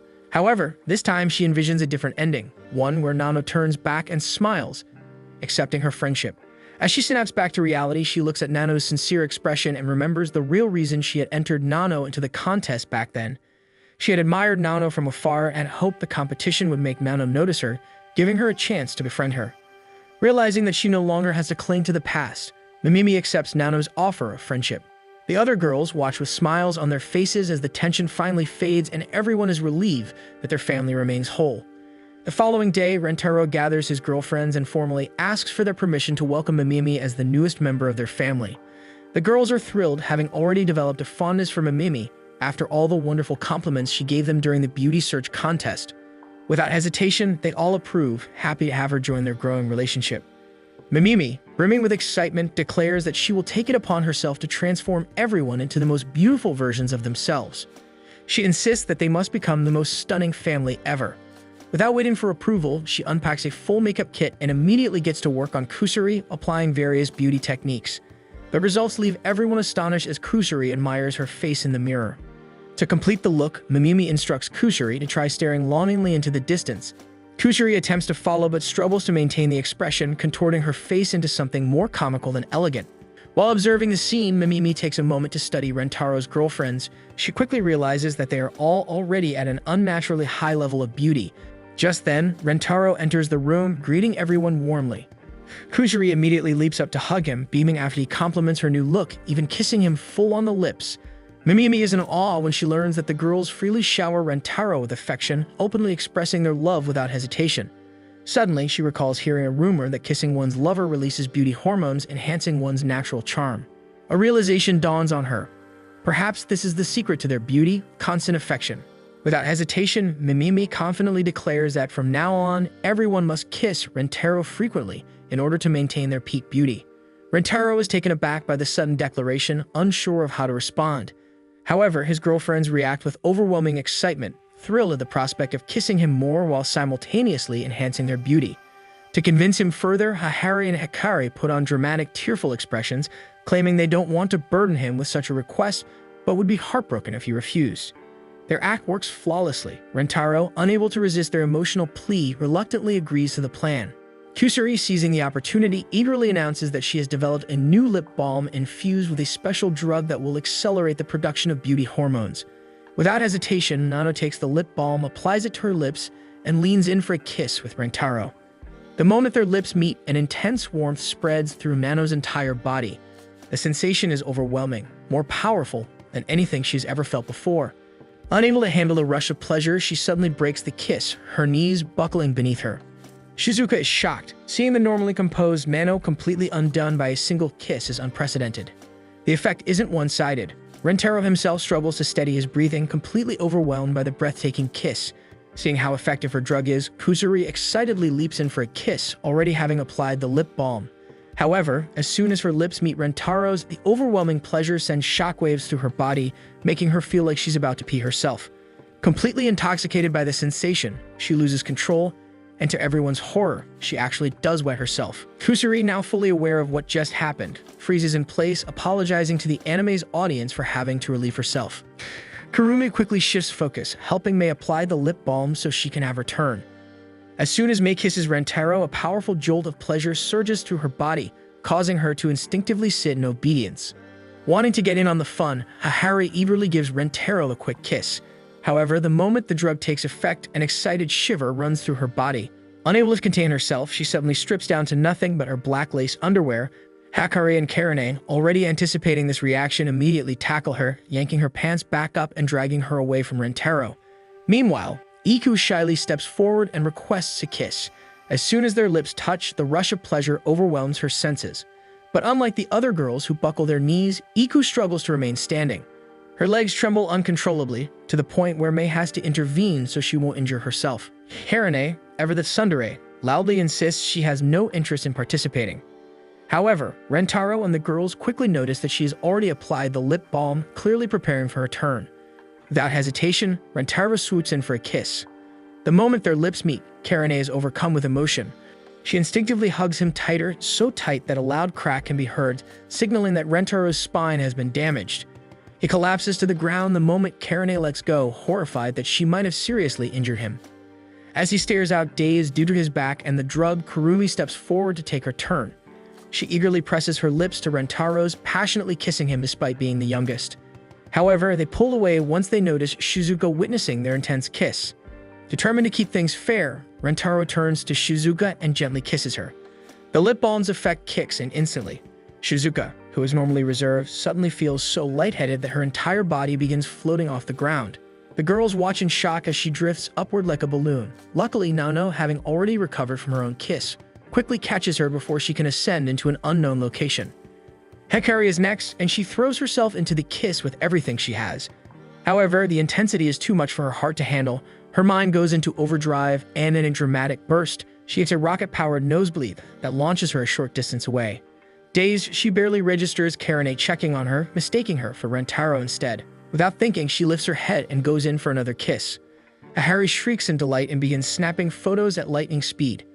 Finally, it's Mimimi's turn. Without hesitation, she steps forward and confidently presses her lips against Rentarou's. For her, this is a monumental moment. It's her first kiss. The sensation washes over her, and she can physically feel herself becoming more beautiful, as if her body is actively responding to the release of beauty hormones. Confident that this is the trick to unlimited beauty, she instructs the girls to kiss Rentarou even more. By the end of the kissing session, the girls look like they come from a different anime, and Rentarou is even an artistic statue. In a remote laboratory hidden deep within the Arctic tundra, a team of scientists gathers around a series of monitors, their faces filled with growing concern. The data displayed before them reveals an alarming trend. Solar activity is plummeting at an unprecedented rate. One scientist references a peculiar anomaly in this anime, pointing out how cherry blossoms bloom far later in the year than usual, If this decline continues, Earth could soon find itself plunging into another ice age. Meanwhile, Rentarou reads the ominous headlines about the scientists' discoveries and starts to worry about the future. Later that day, during their usual gathering on the school rooftop, Rentarou's girlfriends immediately pick up on his distress. Kusuri jumps to conclusions, assuming his unease stems from the drastic decision he made during the beauty search contest, shaving his head and eyebrows. Seizing the opportunity, Kusuri offers to fix his predicament with a hair-regrowing drug she recently developed. Hakari suggests that everyone join in an experiment with new hairstyles, given that Kusuri can easily make a drug for their hair to grow back. Mei, eager to put her maid training to use, volunteers as the designated hairstylist. She starts with Mimimi, who watches nervously as Mei works with her eyes completely shut. One by one, the girls receive their transformations. Their appearances were fresh and stunning. Rentarou can't help but marvel at how breathtaking each of them looks. Hakari, though satisfied with her new look, becomes curious about how she appeared with longer hair. Impulsively, she grabs the test tube containing Kusuri's hair growth formula and gulps down the entire contents in one go. Kusuri's eyes widen in horror, realizing too late that not only did Hakari consume far too much, but she also drank an experimental batch that hadn't been properly tested. The effects are immediate. Within moments, the long strands take on a life of their own, forming a massive cocoon around her. Meg rushes forward to free Hakari, only for the hair to retaliate, lashing out with whip-like tendrils. Rentarou, acting on instinct, grabs Mei and pulls her away just in time. However, in his haste, he missteps and twists his ankle, grimacing in pain. The sentient hair launches another attack, forcing the entire group to retreat inside the school building. Kusuri quickly explains that the hair-enhancing formula Hakari had taken had not only amplified Hakari's hair growth, but had also overridden her cognitive functions. With no logical thoughts to guide it, the hair had instead begun responding to Hakari's deepest, most primal urges. Hakari, familiar with her mother's interests, immediately deduces the horrifying truth. If Hakari's subconscious desires were fueling the hair's actions, then the hair would probably want to do tentacle porn with them. But as they frantically debate their next course of action, disaster strikes. Kurumi, with her sharp instincts, is the first to react, alerting the others before leaping into action. However, she is ultimately caught. At first, the hair's grip seems almost gentle, caressing her as though it were merely petting her in an innocent display of affection. The innocence is short-lived. The tendrils grow bolder, their touches becoming far too suggestive. The other girls in Rentarou don't hesitate to run away, not wanting the same fate. Their reckless running attracts the attention of the school's principal, who storms toward them with an enraged expression, ready to reprimand them for their behavior.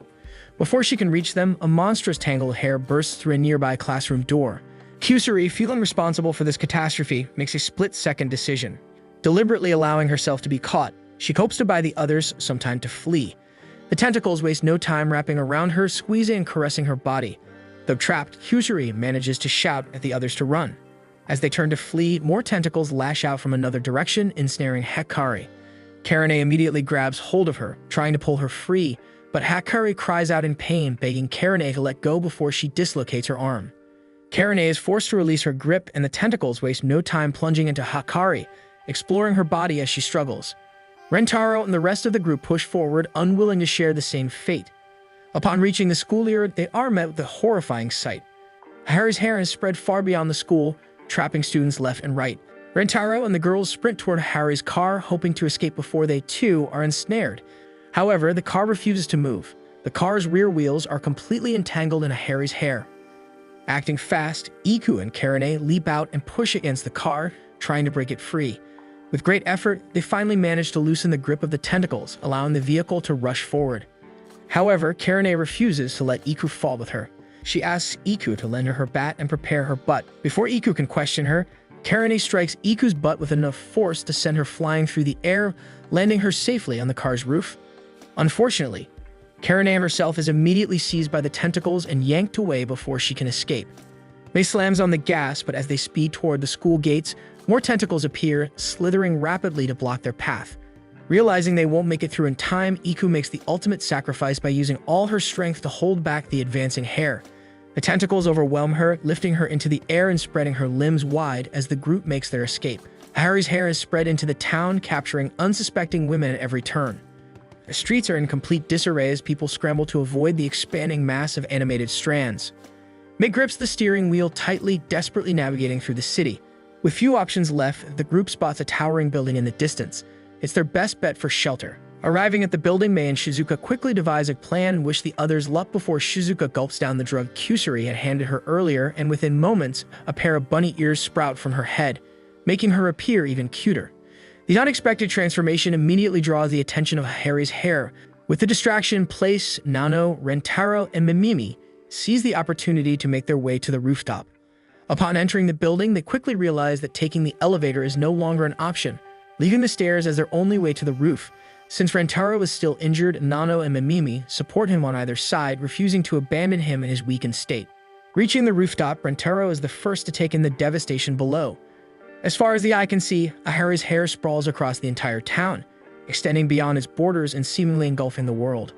A news reporter stationed on another rooftop attempts to document the catastrophe, but mid-broadcast, she is suddenly ensnared by the writhing tendrils.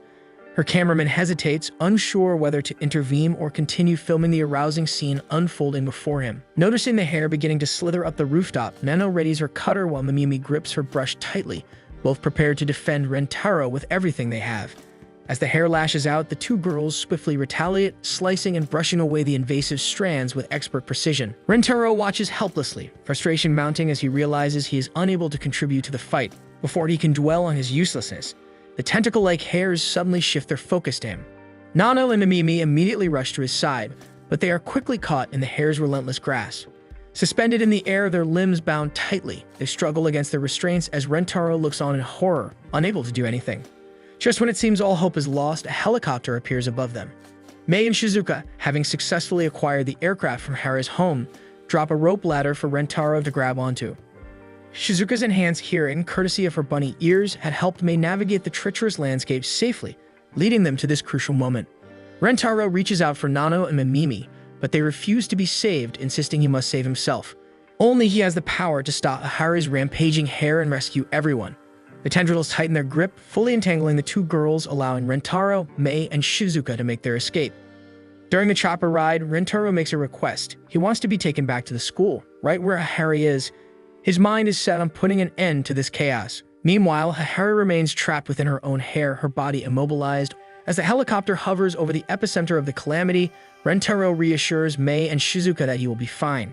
He is certain that Hakari's subconscious would never allow him to come to harm. With unwavering determination, he leaps into the swirling mass of hair, convinced that if he can reach her, he can bring her back. The moment he descends, several thick strands lash out, wrapping around him midair and dragging him into the suffocating abyss. Within the shadows, a figure emerges, Hakari's former lover. The presence lingers, observing him with a mixture of amusement and approval. It acknowledges how far he has come, his sheer determination setting him apart. With a final silent gesture of trust, the spirit gently nudges him forward, relinquishing any lingering ties and allowing Rentarou to take his place by Hakari's side. Rentarou rises back to consciousness. Before him, Hakari is motionless, still tightly entangled in the monstrous mass of her own hair. He rushes to her side, shaking her gently, but she remains unresponsive, her mind still trapped within the chaos. Determined to free her, Rentarou presses his lips to hers, hoping a kiss will wake her mind. Slowly, the entrapment around her loosens, and for the first time, her eyes flutter open. Tears well as awareness return, the weight of everything that has transpired crashing down on her. As she allows herself to be overwhelmed with guilt, Rentarou reassures her that the drug she took actually has two effects and she can fix the world. Back outside, Iku and Hakari have oddly found enjoyment in being bound by the hair and remain wrapped up. The other girls try to point out they can break free since the hair has already lost its tight grip. Suddenly, the strands of Harry's hair surge upward, stretching beyond the clouds and into the sun. The tendrils burn away completely, their energy fueling the solar flames, reigniting the dying activity of the sun, putting an end to the crisis. With careful precision, Rentarou severs the strands beyond Hakari's usual hair length, fully freeing Hakari from the monstrous creation that spiraled beyond her control. Her body weakens, knees buckling from exhaustion and guilt. Rentarou holds her close, steadying her as the weight of the moment settles.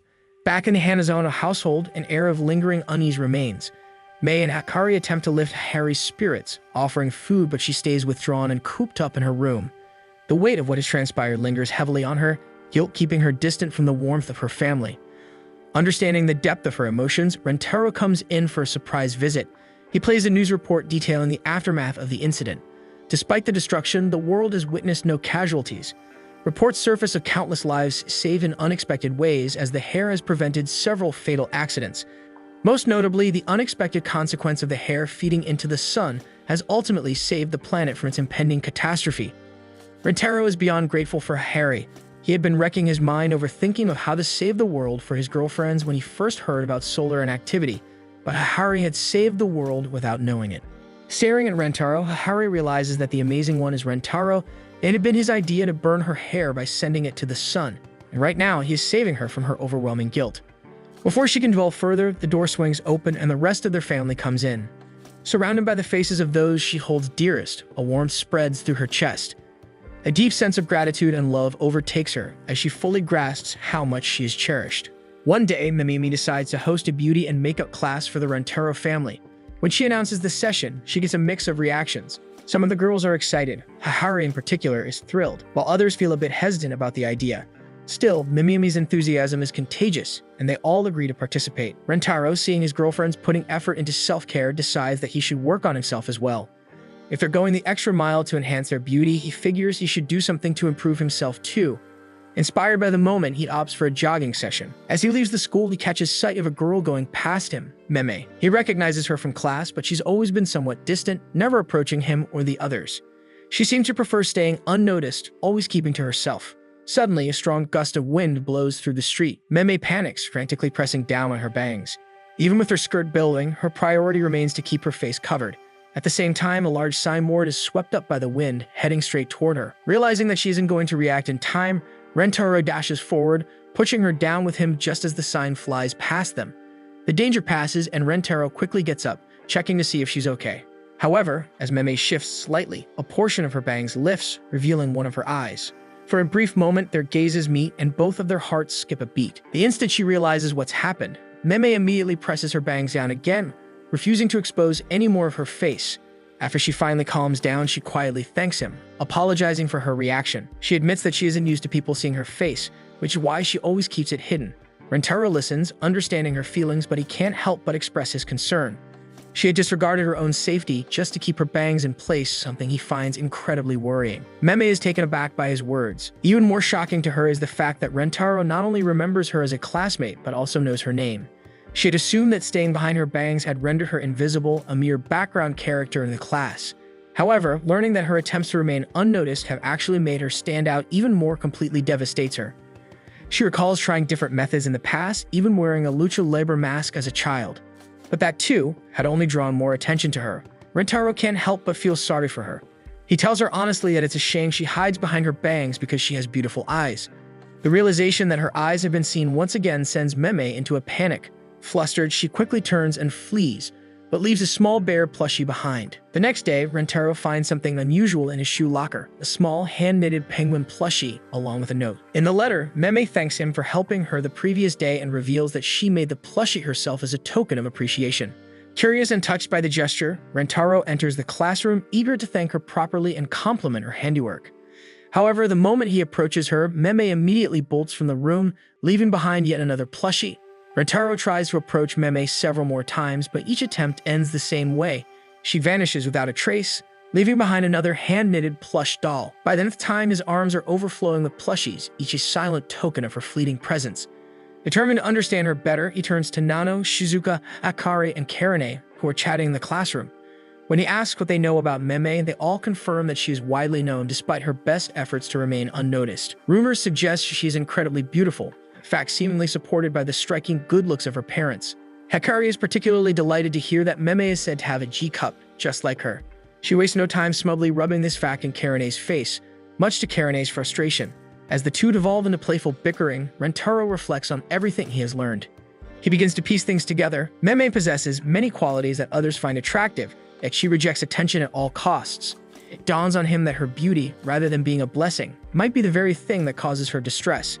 Rather than embrace it, she hides behind her bangs, using them as a barrier between herself and the world. Later, Rentarou decides to take a different approach. This time, instead of chasing after her, he calls out to her from a distance, his voice filled with sincerity. He apologizes for his thoughtless remark the previous day, acknowledging that calling her cute might have made her uncomfortable, given her extreme shyness. Meme remains hidden behind a wall, hesitating. Unlike before, she doesn't immediately flee.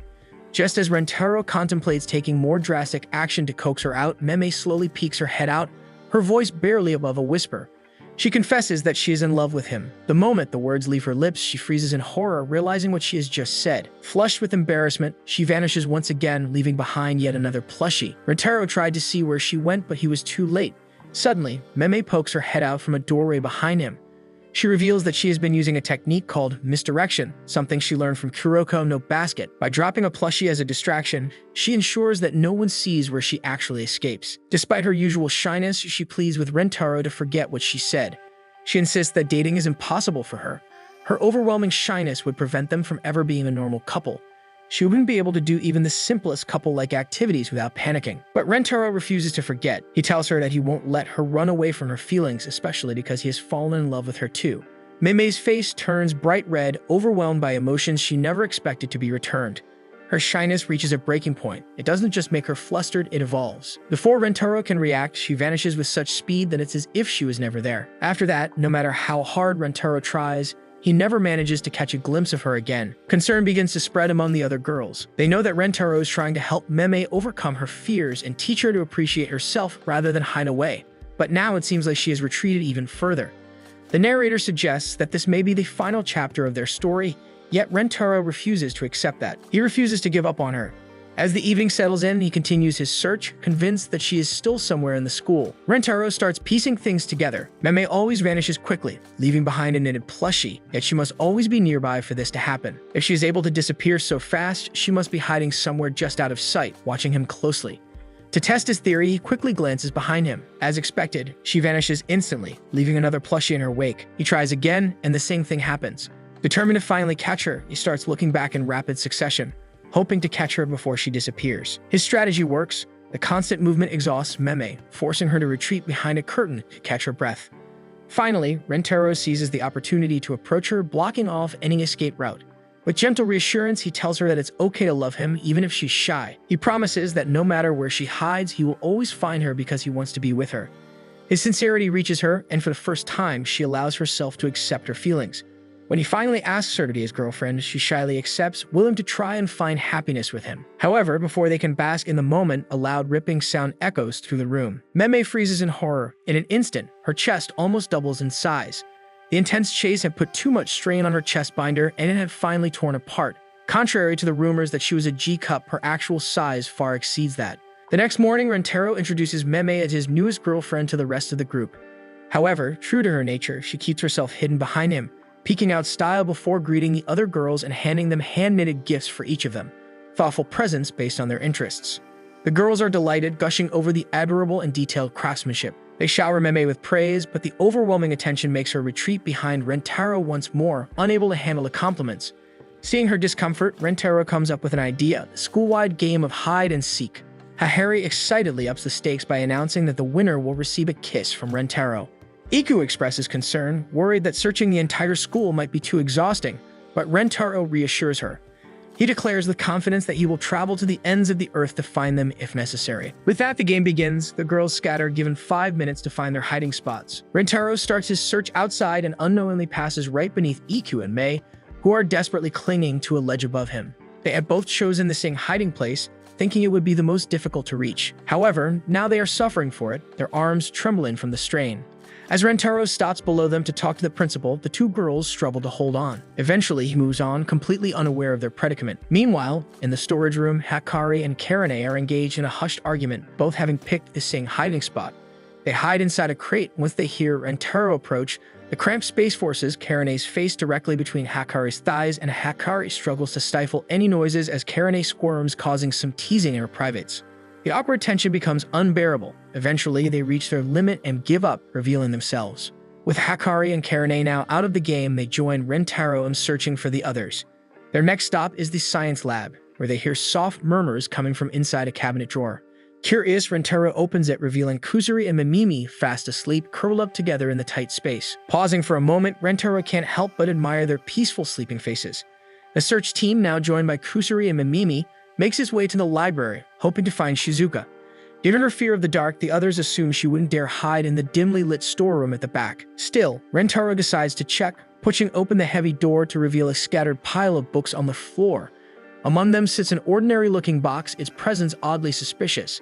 Approaching it cautiously, the group lifts the lid, only to be met by two pairs of wide, startled eyes. Inside the box, Nano and Shizuka sit frozen in shock, resembling treasures unearthed from a hidden chest. The way the dim light filters in makes the moment almost surreal. Meanwhile, in the cafeteria, Hakari and Kurumi make the unfortunate mistake of choosing the same hiding spot. The cramped space forces Kurumi into an uncomfortable position, pressed into Hakari, who seems more delighted by the arrangement than concerned about discovery. As footsteps echo closer, Hakari instinctively tightens her grip, unintentionally smothering Kurumi against her chest. Kurumi squirms, struggling against the suffocating warmth. The scent is unexpectedly pleasant, reminiscent of something sweet and comforting. The sharp bite jolts Hakari, who leaps in surprise, unwittingly exposing their location. As she recovers from the shock, Kurumi desperately denies any wrongdoing. With their cover blown, they reluctantly join the growing search party. A few puddles catch Nano's attention. Following the trail, she looks up, spotting Mei and Iku dangling from the ceiling, their arms trembling under the strain. Their endurance reaches its limit, and they finally release their hold. Before they can hit the ground, Rentarou and Hakari move swiftly, catching them with ease. With only Mei left to be found, speculation rises about her whereabouts. Every possible hiding spot has been checked, yet she remains elusive. Just then, the principal appears, still searching for items, struggling under the weight of a large lost-and-found box. A realization dawns on Mei. If Mei isn't hiding in a stationary spot, she must be concealed within something in motion. The group hastily secures permission to inspect the contents of the box. They sift through an assortment of misplaced belongings, and Rentarou spots a plush toy. But Mei is nowhere in sight. Rentarou narrows his gaze, his attention shifting to the principal herself. Something about her appearance seems slightly off. Acting on instinct, he reaches out, fingers slipping through the layers of thick strands and pulls. The principal exhales in relief, finally free of the unexpected burden, before hastily departing in search of more misplaced underwear. Hakari watches her go, briefly contemplating whether termination would be an appropriate response. With the game concluded, Mei is declared the winner. The group showers her with praise, which immediately sends her retreating into another hiding spot out of sheer embarrassment. The moment is short-lived as she timidly reappears, lingering on the edges of their celebration. Then the girls remember the prize, the promise of a kiss. Attention shifts back to Mei, who fusses under the weight of expectation. She hesitates, torn between the desire to accept and the certainty of her own reaction. The inevitable embarrassment, the instinctual retreat, she knows she'll vanish the moment their lips meet. The others, aware of her dilemma, begin brainstorming ways to prevent her from escaping. Yet despite their enthusiasm, Mei remains confident in her ability to disappear. Sensing the growing pressure, Rentarou gently intervenes, suggesting an alternative.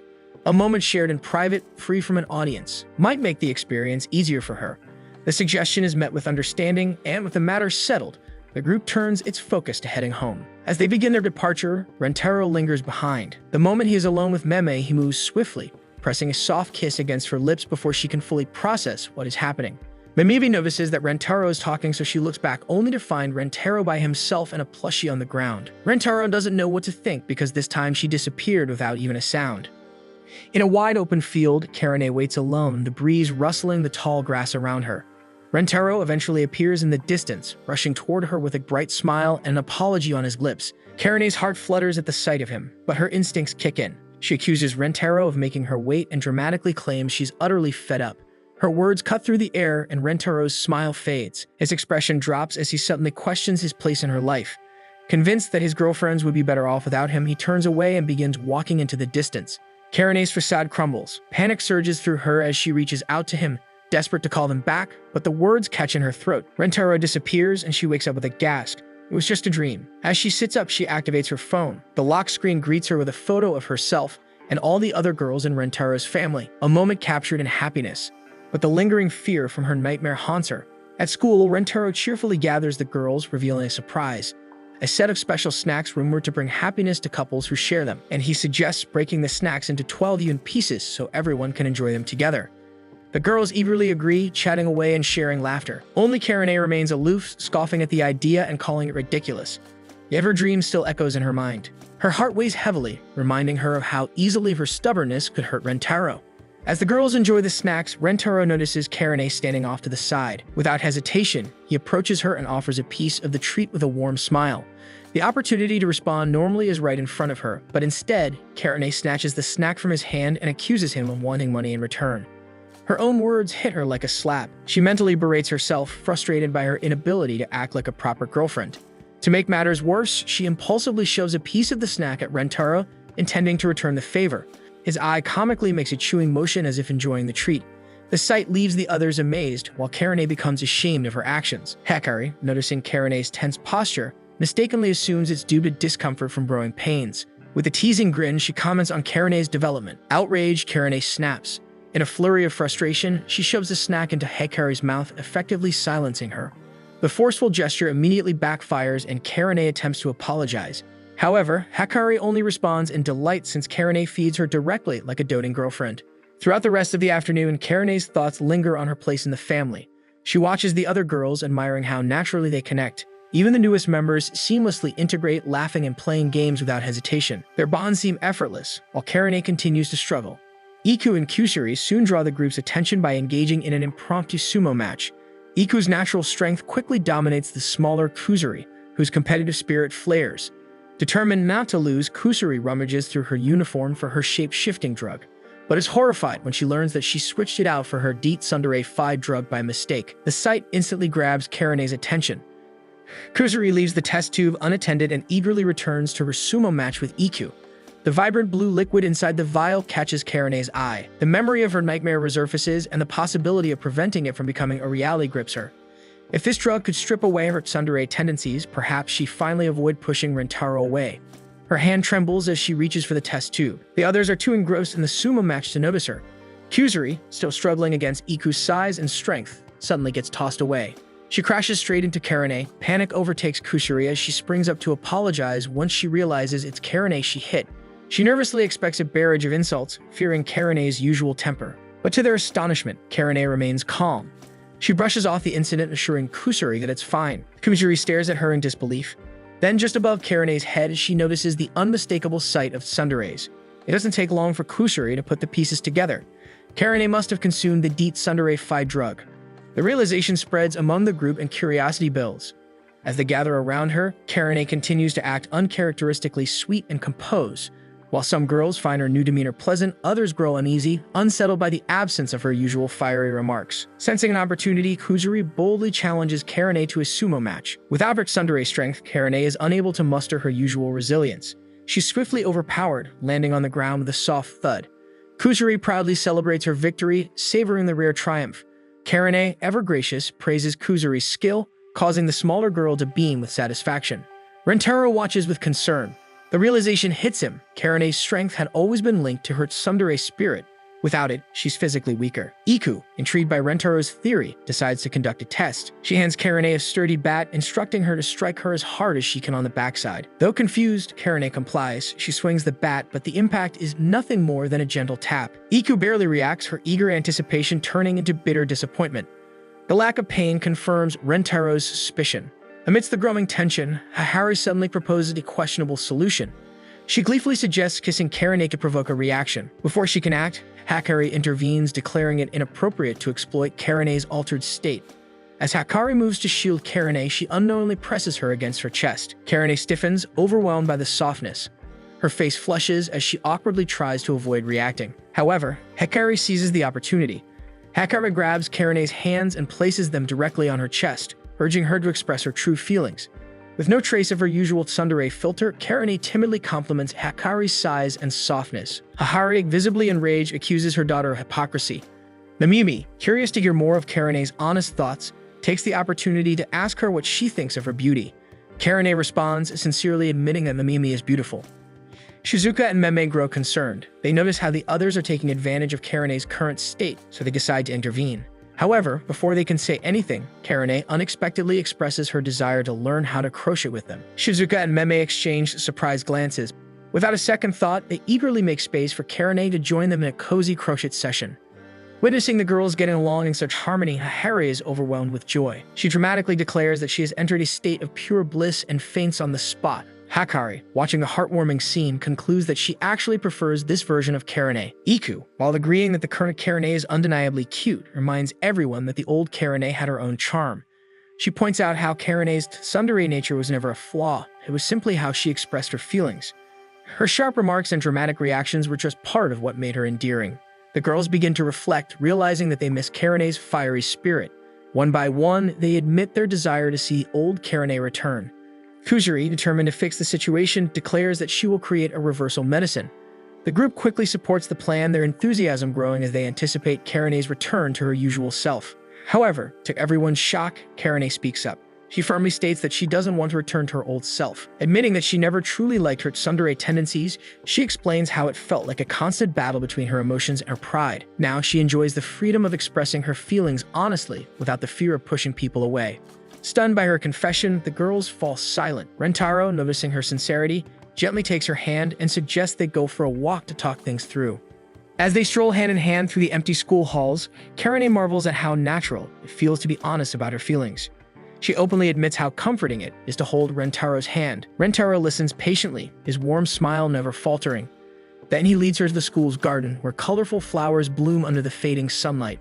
Rentarou asks if she knows why he loves her. Without waiting for a response, he explains that it wasn't just her beauty or kindness that captured his heart, it was her tsundere personality. Her fierce determination, her passionate spirit, and even her flustered outbursts were all part of what made him fall in love with her. He assures her that if she truly wishes to embrace her current self, he will support her wholeheartedly. However, he pleads with her never to speak ill of her old self, because to him, every version of Karane is precious. Tears well up in Karane's eyes as his words resonate within her. Overwhelmed with emotion, she tearfully agrees to return to her old personality. Rentarou embraces her tightly, relieved and happy to have reached her heart. After 5 disastrous attempts, Kuzuri finally succeeds in making a reversal drug, presenting Karane with a glowing blue-colored liquid. Without hesitation, Karane drinks it down. A brilliant golden light envelops her as Kuzuri excitedly explains that the light is Karane reabsorbing the expelled tsunderes from earlier. The others watch in awe, eagerly awaiting the return of their beloved tsundere. But as the light fades, their excitement turns to dismay. Karane's sweet and cute personality is still present. The drug had no effect. Rentarou, refusing to give up, promises to find another solution. With the day growing late, the girls agree to try again tomorrow. The group quickly realizes that they have a new problem. If Karane's parents find out she took a drug to change her personality, there could be major consequences. Since Kuzuri's antidote failed, the girls suggest Karane try faking her tsundere personality until a proper cure is found.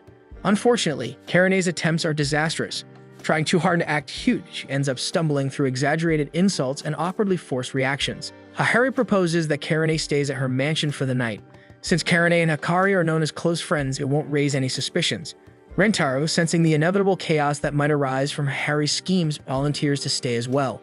He insists it's to ensure Karane's safety, though he's well aware of Hakari's tendency to exploit any situation to satisfy her personal desires. That evening, as expected, Hakari does her best to harass Karane, but Rentarou is somehow able to distract her. Eventually, Hakari is left with Mei for a moment of reprieve while Rentarou, Hakari, and Karane wait for their turn in the bath. Sitting side by side, Hakari wistfully reminisces about the early days when she and Karane were the only 2 girlfriends in Rentarou's life. The nostalgic warmth she feels brings an uncharacteristic tenderness to her gaze. Karane, noticing this, can't help but feel conflicted. Sensing her unease, Rentarou gently takes her hands in his. He assures her that they'll bring her back to normal no matter what. He proposes a new plan to trigger a genuine tsundere reaction. The theory is simple. The more tsundere responses they provoke, the more tsunderes Karane might generate until her personality fully returns. Eager to try, Rentarou dramatically declares his undying love for Karane. Normally, this would result in a barrage of flustered insults and possibly a punch. Instead, Karane reciprocates with an equally enthusiastic confession, leaving Rentarou and Hakari repeatedly confessing to each other back and forth, but Rentarou is able to snap himself out of the moment of bliss to focus on his mission. Desperate, Rentarou hugs Karane tightly, anticipating a fierce shove. But instead, Karane melts into his embrace, happily expressing how much she enjoys the warmth. Hakari, unwilling to be left out, wriggles her way into the hug as well. Realizing their plan has failed yet again, Rentarou pulls away in despair. His resolve weakens further when Hakari suggests they attempt something more intimate to provoke a reaction. Rentarou is appalled when she suggests fondling Karane's chest, though her true motivation is, unsurprisingly, her desire to be fondled next.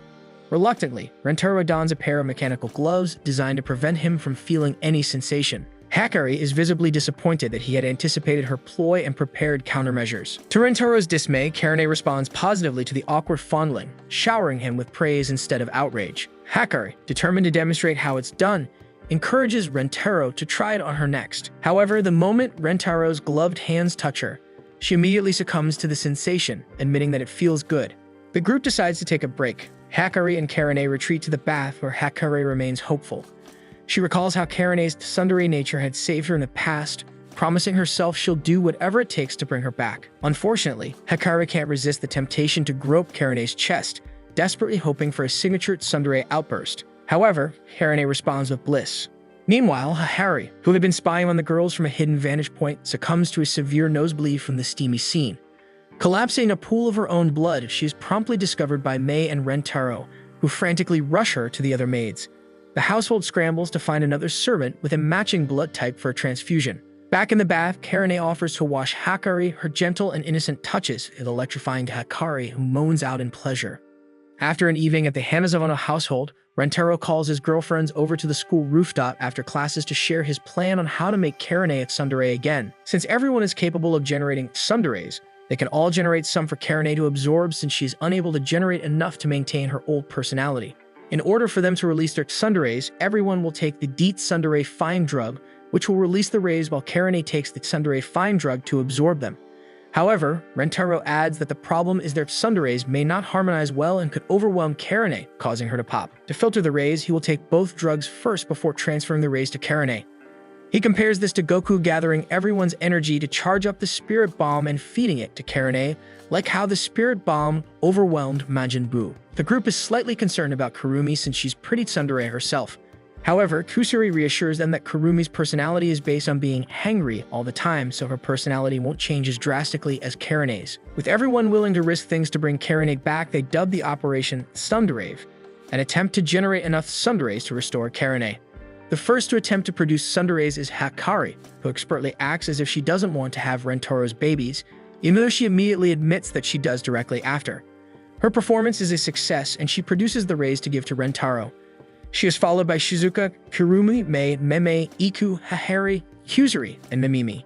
When Nano tries, she accidentally acts as a Nandere, which delivers a painful cold blow to Rentarou. After another try, she manages with great difficulty, and soon all the girls' tsunderes are absorbed into a giant spirit bomb above Rentarou. Looking at the glowing orb in awe, the girls realize that it's the same size as the tsunderes Karane lost yesterday. Rentarou attempts to hand it over to Karane, but has trouble filtering all the emotions due to the chaotic mix of the different personalities of the girls. Karane notices him struggling and tries to offer words of comfort and encouragement, but Rentarou ends up saying something that its tsundere would typically say. Rentarou is taken aback by his own words, realizing that the old Karane had been fighting to speak her mind every day against a similar internal force. He suddenly understands how precious Karane is for being able to express her love in rare moments despite battling her tsundere personality. If Karane could withstand it, then he should as well because he is her boyfriend. Confessing that he loves Karane, he sends the ball of tsunderes over to her. Karane stands ready to receive everything and begins to glow gold as her body tries to absorb the overwhelming energy. Rentarou attempts to rush to her side when he notices that Karane is in pain, but Kusuri stops him, explaining that Karane needs to want this without their physical help. As a way to show his support, Rentarou decides to cheer Karane on, encouraging her to return to her old personality. The other girls also call out their support, expressing their desire for her to return safely as they watch her absorb the tsunderes. Once everyone has shared their words of encouragement, they band together, their voices echoing in unity as Karane struggles to absorb all the rays. A sudden flash of gold blinds them temporarily. When their vision clears, they see Karane standing silently in the middle. They anxiously ask if she's back, and to everyone's immense relief, she responds in her usual tsundere manner. Overwhelmed with joy, they rush to envelop her in a group hug. Flustered, Karane pushes them all away, her tsundere instincts taking over. Despite the rough treatment, everyone is overjoyed to have the old Karane back. The excitement turns into a spontaneous celebratory cheer and dance. Amid the celebration, Karane interrupts to thank everyone. Expecting a tearful reaction, she is surprised when the girls instead appear disappointed. It seems they suspect she might not be entirely back to her old self. Annoyed, Karane vows never to show affection again. However, that resolve quickly falters when Rentarou approaches her and offers a welcome-back kiss, which she eagerly accepts, melting into his embrace. With their ordeal finally over, the girls can spend a peaceful afternoon together. Seizing the moment, Mimimi decides to share her love story with Rentarou. She fondly recalls how brave and thoughtful he was when a couple tried to bully them. Despite the situation, Rentarou didn't hesitate to show kindness, which she describes as the most beautiful thing she had ever witnessed, the very moment she fell for him. Inspired by Mimimi's story, Meme shyly shares her own experience, even breaking the fourth wall by mentioning how she nearly ended the anime in a single episode when Rentarou almost didn't find her. However, something begins to bother Mimimi, and she voices her concern. According to the manga, which the anime follows, she and Meme weren't supposed to appear yet. This realization leaves her questioning their place in the story. The other girls immediately reassure them, insisting they are already part of the family and undeniably belong in the anime. They suggest it might be the director's decision or a publishing mix-up that caused the timeline shift. Nano seems to recall something important, but Shizuka quickly intervenes, realizing that revealing more would only worsen Meme and Mimime's worries about their roles in Rentaro's life. Trying to lighten the mood, Hakari steers the conversation back to their feelings for Rentaro. Suddenly, it dawns on everyone that they haven't said "I love you" to him in quite some time. Hakari blames her shyness for holding back, but Kurumi immediately disagrees, pointing out that Hakari is far from shy since she constantly showers them with affection.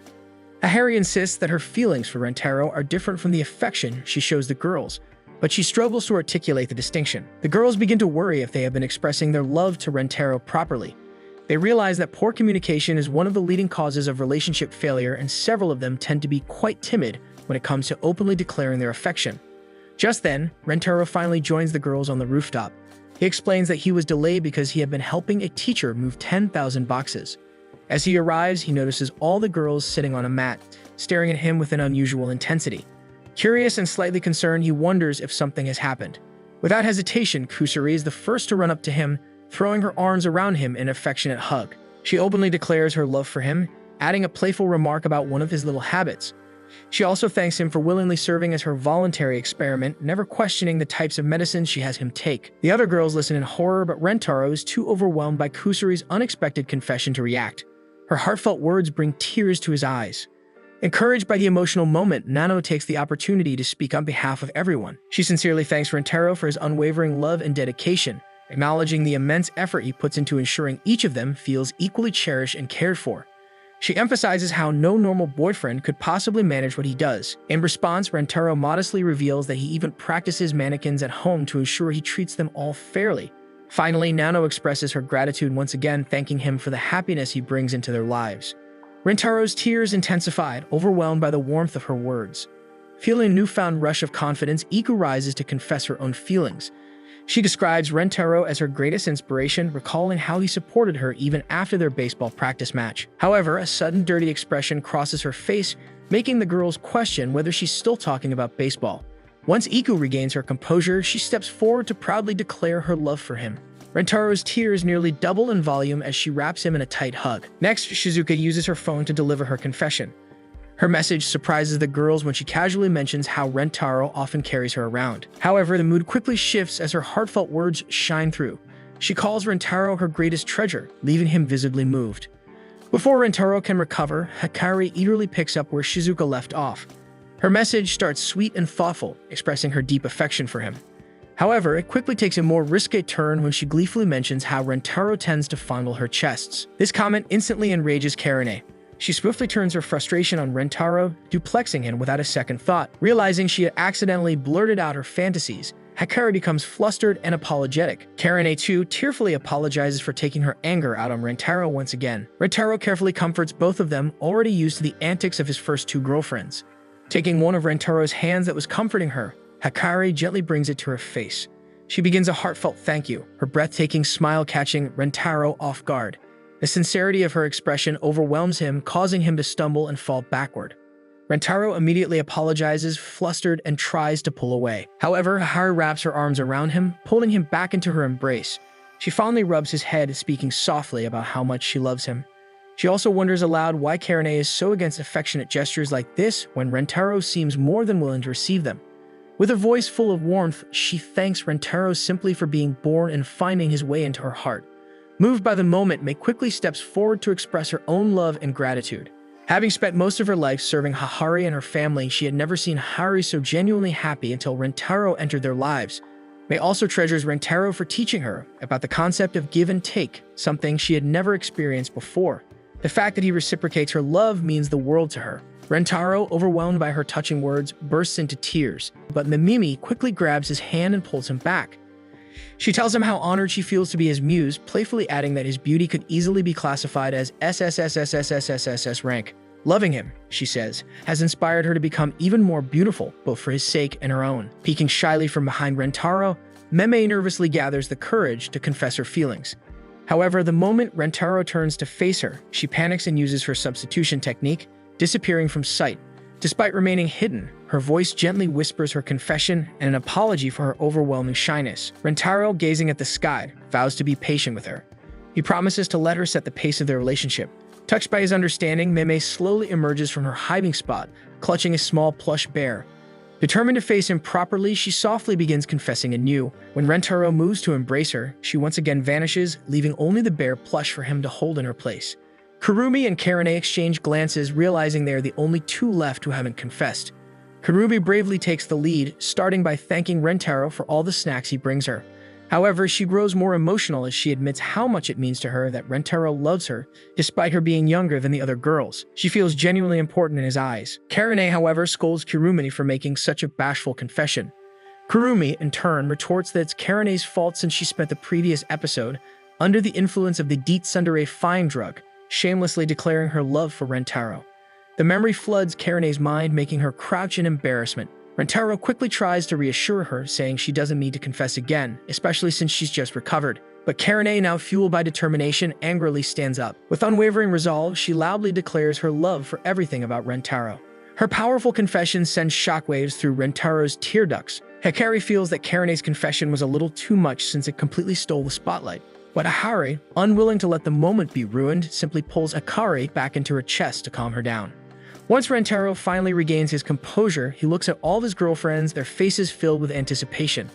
He tenderly calls out each of their names one by one and with a heart full of sincerity, confesses that he loves everything about them. But Rentarou doesn't stop there. Speaking rapidly, he begins listing specific quirks and qualities he adores about each girl. The list is so extensive that it spills over the end credits, running at super fast speed.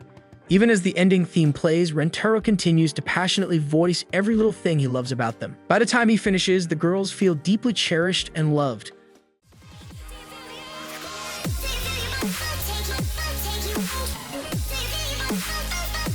Take